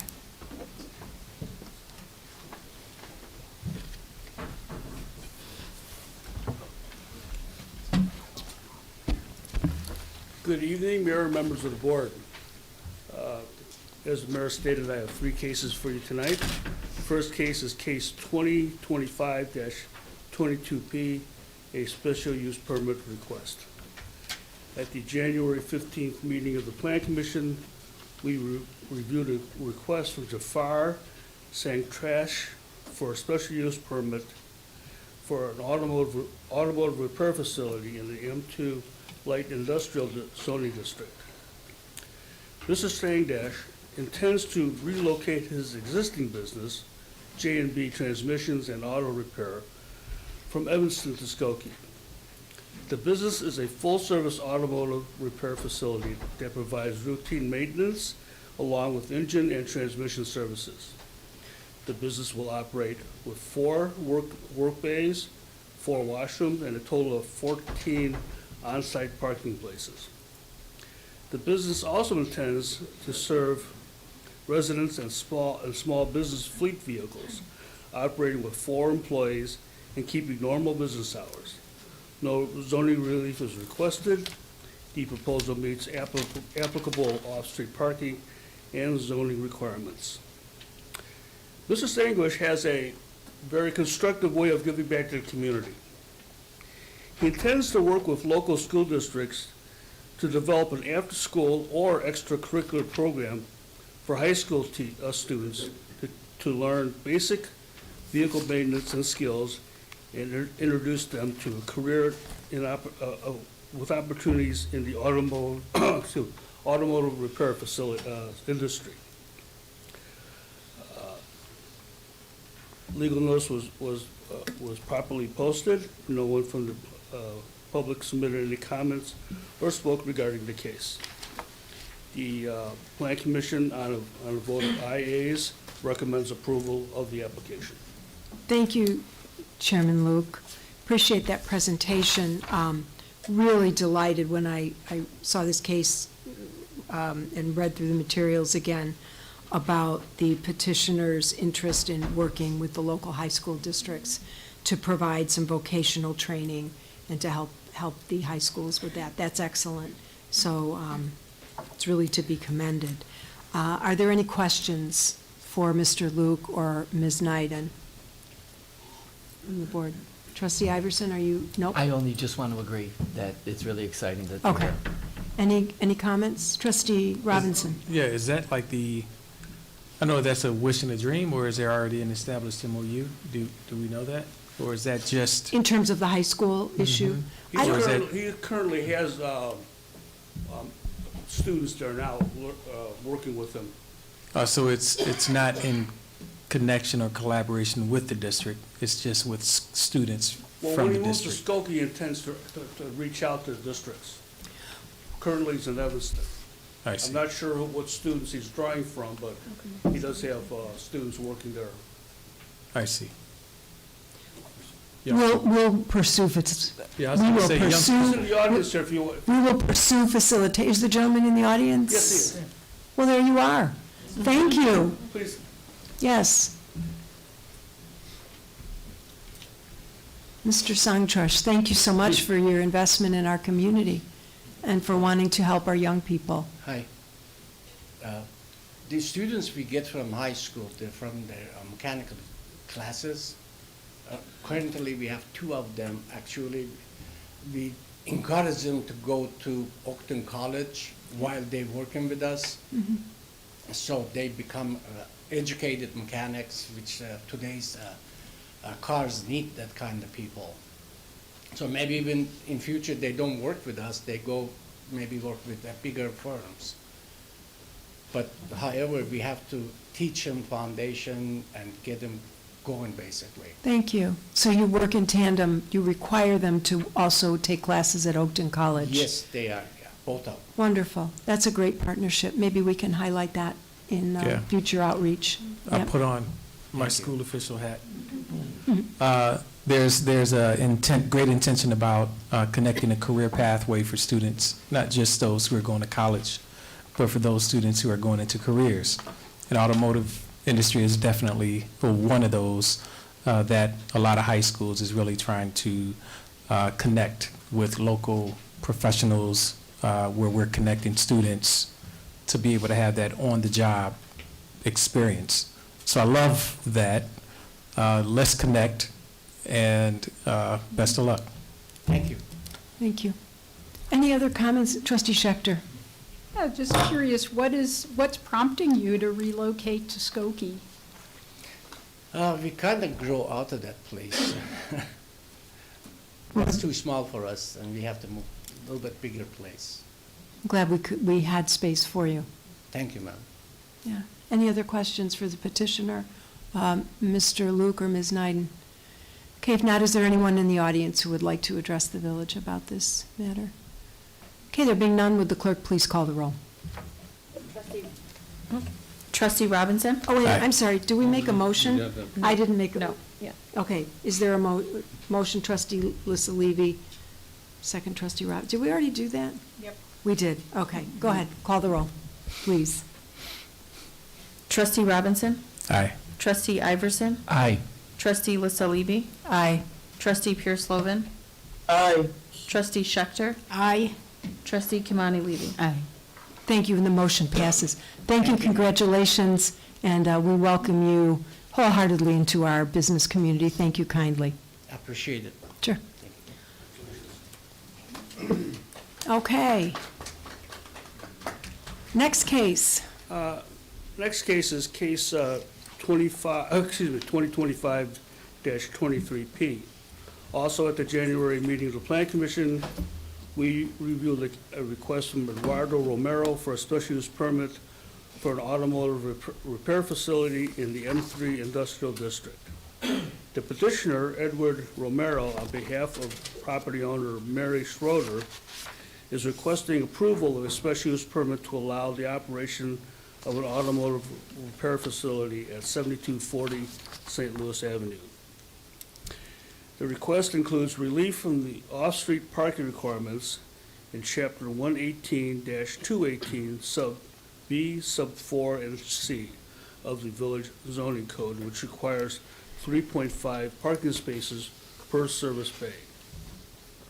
The proposed business, operating as Lalo's Automotive Mechanical Shop, will be a small-scale automotive repair facility consisting of 2 service bays and 3 off-street parking spaces, including 1 ADA accessible space. The business will offer general automotive maintenance and repair services such as brake, tire, and oil changes, mechanical part replacement, and alarm system installations. The operation will be of limited intensity with a maximum of 2 vehicles serviced and 2 employees at any given time. Hours of operation are proposed as Monday through Friday, 8 a.m. to 8 p.m., and Saturdays, 8 a.m. to 5 p.m. The petitioner proposes the minor site improvements of restriping the existing parking lot area and adding an ADA accessible parking space to meet accessibility requirements. No building expansions, construction modifications, or facade alterations are proposed. Due to existing site constraints and easements, the petitioner is unable to meet the full parking requirements. However, staff finds that the request parking relief reasonable and given the scale of the operation characteristic of the business. Commissioners asked requests regarding the site infrastructure and operational constraints about the requested parking relief and how the limited number of on-site parking spaces will function in conjunction with the standard conditions allowing vehicles to be parked outdoors for up to 10 days, and about the availability of off-site parking options. Staff verified that a triple catch basin will be required with the issuance of a certificate of occupancy. Staff explained that the condition allowing parking outdoors is applied uniformly to automotive repair facilities is intended to limit the duration of outdoor vehicle storage rather than encourage it, and noted that the petitioner intend to operate a small-scale operation within the site's constraints. Staff confirmed that there is no street parking immediately adjacent to the site and that an existing ingress and egress easement to the rear of the property cannot be used for parking and it's not part of the suggested parcel. Petitioner Edward Romero provided testimony regarding business operations and parking impacts. Mr. Romero stated that he and his employee commute by bicycle, scooter, or public transit, and he does not anticipate storing vehicles on site, as most work would involve single-day repairs servicing Amazon delivery vehicles. Amazon has nearby off-site parking facilities available should long-term vehicle storage be necessary. Based on this operational model, the petitioner expressed confidence that on-site parking demand will remain minimal. The Plan Commission, therefore, on a vote of ayes, recommends approval of the application. Thank you. I think what I want to do to avoid any confusion is let's get a motion and a second on the table. Is there a motion to approve, and then we can ask our questions? Motion to approve, trustee Robinson, second by trustee Iverson. Thank you. I have a question. What's in this building now? Is this part of Contour Landscaping's building? No. I think it's empty. Yeah, I think it's empty. It may have had an automobile repair use. Okay. And if there are, it sounds like there was, particular attention paid by the Plan Commission to making sure that there would not be a parking burden on the neighborhood. If there are, despite what the petitioner has said, if in reality there are violations, how do we handle that? Maybe we'll look to Ms. Neiden. Special services. It's sort of a community development, legal department combo. We would determine if they were not in compliance with what was presented at the site plan. Mhm. And if they are not, then we would move forward with some kind of enforcement or compelling them to comply with the site plan. Okay. Thank you. Other questions? Are there questions for Mr. Luke or Ms. Neiden? Okay, would anyone like to address the board on this Plan Commission case? Okay, there being none, will the clerk please call the roll? Trustee Robinson? Aye. Trustee Iverson? Aye. Trustee Lissa Levy? Aye. Trustee Pierce-Lovan? Aye. Trustee Schechter? Aye. Trustee Kamani Levy? Aye. Thank you, and the motion passes. Our final case is case number 2025-26P, subdivision of 5600 Old Orchard Road, which is the Skokie Courthouse. Yes. Also, at the January 15th meeting of the Plan Commission, we reviewed a request from Cook County for a re-subdivision of 7 lots into 1 lot at 5600 Old Orchard Road in an OR Office Research Zoning District. The request relates to a 2025 building permit application for the installation of solar panels at the top floor of the existing parking garage. The request includes a voluntary dedication and release of any interest in the entire 50 feet of Old Orchard Road adjacent to the subject site to the Cook County Department of Transportation and Highways. The Plan Commission concurs with staff's recommendation to grant the subdivision. Thank you. Okay, I would ask for a motion. Let's get the motion and the second on the table, and then we can ask any questions if there are any. Is there a motion to approve by trustee Robinson, second by trustee Kamani Levy? Questions or comments from the board? Trustee Robinson. Yeah, I just think it's a good idea, and hopefully there are other buildings and municipal buildings that's going to follow suit. Yeah, I really applaud our partners at Cook County for doing this. This is a great initiative. Other comments? Is there anyone in the audience who would like to address the board about this project in specific? Mr. Dalka. I'd like to ask that this authorization be withheld until such time that they stop the warming center that's causing the people to leave at the end of the day that are doing the homeless encampment under the expressway at Edens and Gulf Road. Otherwise, I support it, and hope it happens, but we need to have standards in our community. These are short-term rentals at scale. Anyone else care to address the village board? Okay, there being none, will the clerk please call the roll? Trustee Robinson? Aye. Trustee Iverson? Aye. Trustee Lissa Levy? Aye. Trustee Pierce-Lovan? Aye. Trustee Schechter? Aye. Trustee Kamani Levy? Aye. And the motion passes. Thank you so much, Chairman Luke. Thank you to Ms. Neiden as well. Final item before we adjourn to closed session, or we move to closed session and adjourn therefrom, is public comment. Is there anyone who would like to address the board? Mr. Dalka.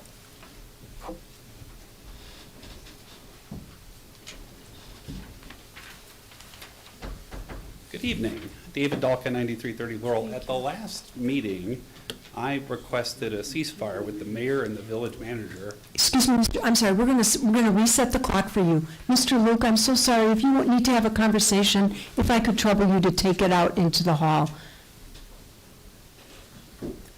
Thank you for your patience, Mr. Dalka. Thank you. Mm-hmm. Yep.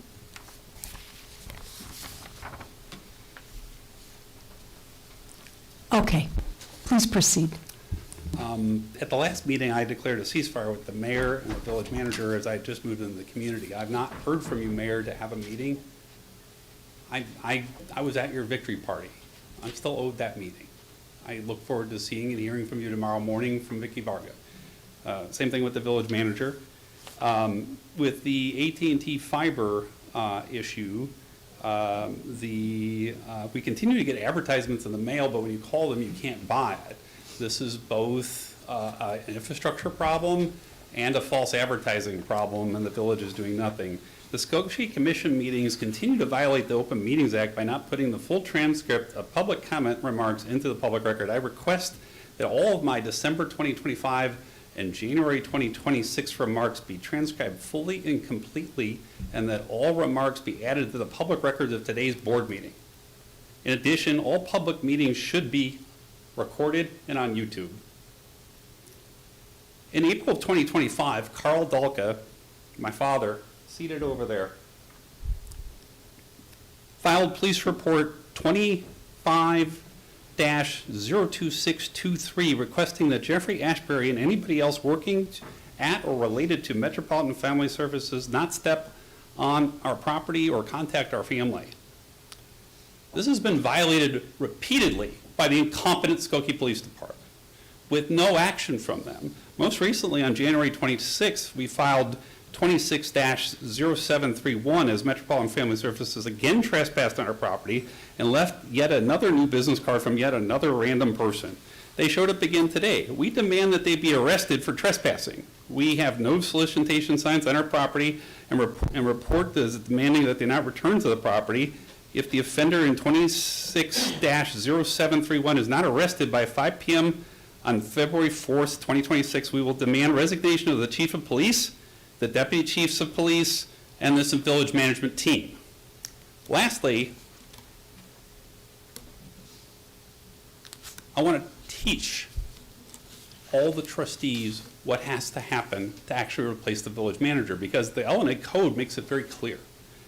In a village with 6 trustees and a mayor, 4 of those board members must vote to fire the village manager. A majority vote of the council allows the manager to get his job and to lose his job. That is 65 LCS 5-3.1-35-10. I asked for an immediate vote on this issue during this next meeting coming up on February 18th. I also requested from the deputy chief that's there a incident number for tonight for this incident. She's refused service. Mr. Dalka, your time is concluded. Sir, if you kindly give us your first and last name. My name is Don Marchman. Excuse me. I live at 6783 North Ionia. I'm here tonight to talk to the board about a communication issue. If you know where Ionia is at, Mr. Iverson should know where it's at. We've also been published because we are a unique situation to Skokie. If you want to know, we are called a hockey stick. We are basically the southwest corner of the community. Our unique situation with communications with the village happens to be because we are surrounded by Chicago. Previous administrations, as well as congressmen and other members of the political establishment, have wrote to the Postal Service about getting us back into the 60077 area code. And their reply basically was, it's not conducive to their route scheduling because it require the postal person to come out of the Skokie area to us to deliver to our 11 houses. That really is kind of interesting to me because they're not traveling miles away. They're only traveling basically via the streets less than 3 blocks. But that's on a different note. The communications that I'm really looking at right now is to have the village put us back on their mailing list and as well as the notification list. And what brings us to attention is this. About 2 weeks ago, actually 2 weeks ago Monday, as I was stepping out of my house, I noticed that forestry trucks or contractors were on our street and ready to do tree trimming. I had asked one of the workers as well as their supervisor, what trees are they going to basically trim up or cut down? And they said they were trimming up along the block. This brings up to the first communication issue. We were never noticed, we were never given notice that this was going to happen. In subsequent calls to the village about this, they said we were notified back so many months ago. And our reply was, nobody got a notification in the mail or even posted on our door. Next thing we know, the trucks show up. Now, if you had lived in Chicago or something like that, you know that the... And Mr. Marshman, I'm so sorry. As you've seen tonight, we are precise about the 3 minutes allotted to speakers. Our village manager, John Lockerbie, would like to follow up with you. Would you kindly provide your contact information to our Deputy Clerk, Sylvia Luke? Thank you. Thank you.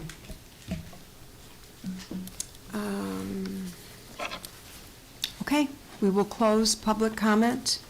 Our village manager was going to address one issue that came up during a couple of public comments tonight relative to an unhoused individual in our community. Okay. So there is an individual that the village has had extensive interaction with that lives at the intersection of Gulf Road and the Edens Expressway. And so the village's Health and Human Services Department staff, as well as the co-responding team, have been in contact with him. Actually, as recent as yesterday, as yesterday, there was an extreme accident on the Edens Expressway, and there was rumor that a pedestrian had been killed, and there was a pedestrian that was hit, but it was a driver on the expressway. It was not the individual that was living under the, at that intersection under the Edens Expressway. But the village has offered many, many services and really tried to work with the individual. We have also been in contact with IDOT. IDOT has been on site and talked with the individual as well. And so there is, in our country, there's a balance of providing services to people and for them to decide what their path is and constitutional rights. And so I just wanted to provide an update of the situation. Thank you. Okay, last item is for a motion to move to closed session and adjourn therefrom. Is there a motion? Trustee Kamani Levy, second by Trustee Lissa Levy. Will the clerk please call the roll? Trustee Robinson? Aye. Trustee Iverson? Aye. Trustee Lissa Levy? Aye. Trustee Pierce Lovan? Aye. Trustee Schechter? Aye. Trustee Kamani Levy? Aye. The motion passes. Trustee Pierce-Slovan, we hope you feel better. I think we may be seeing you on screen in the other room, but just in case there's a glitch, we all hope you feel better. Thank you for Thank you very being much, present ma'am. Thank you. tonight despite your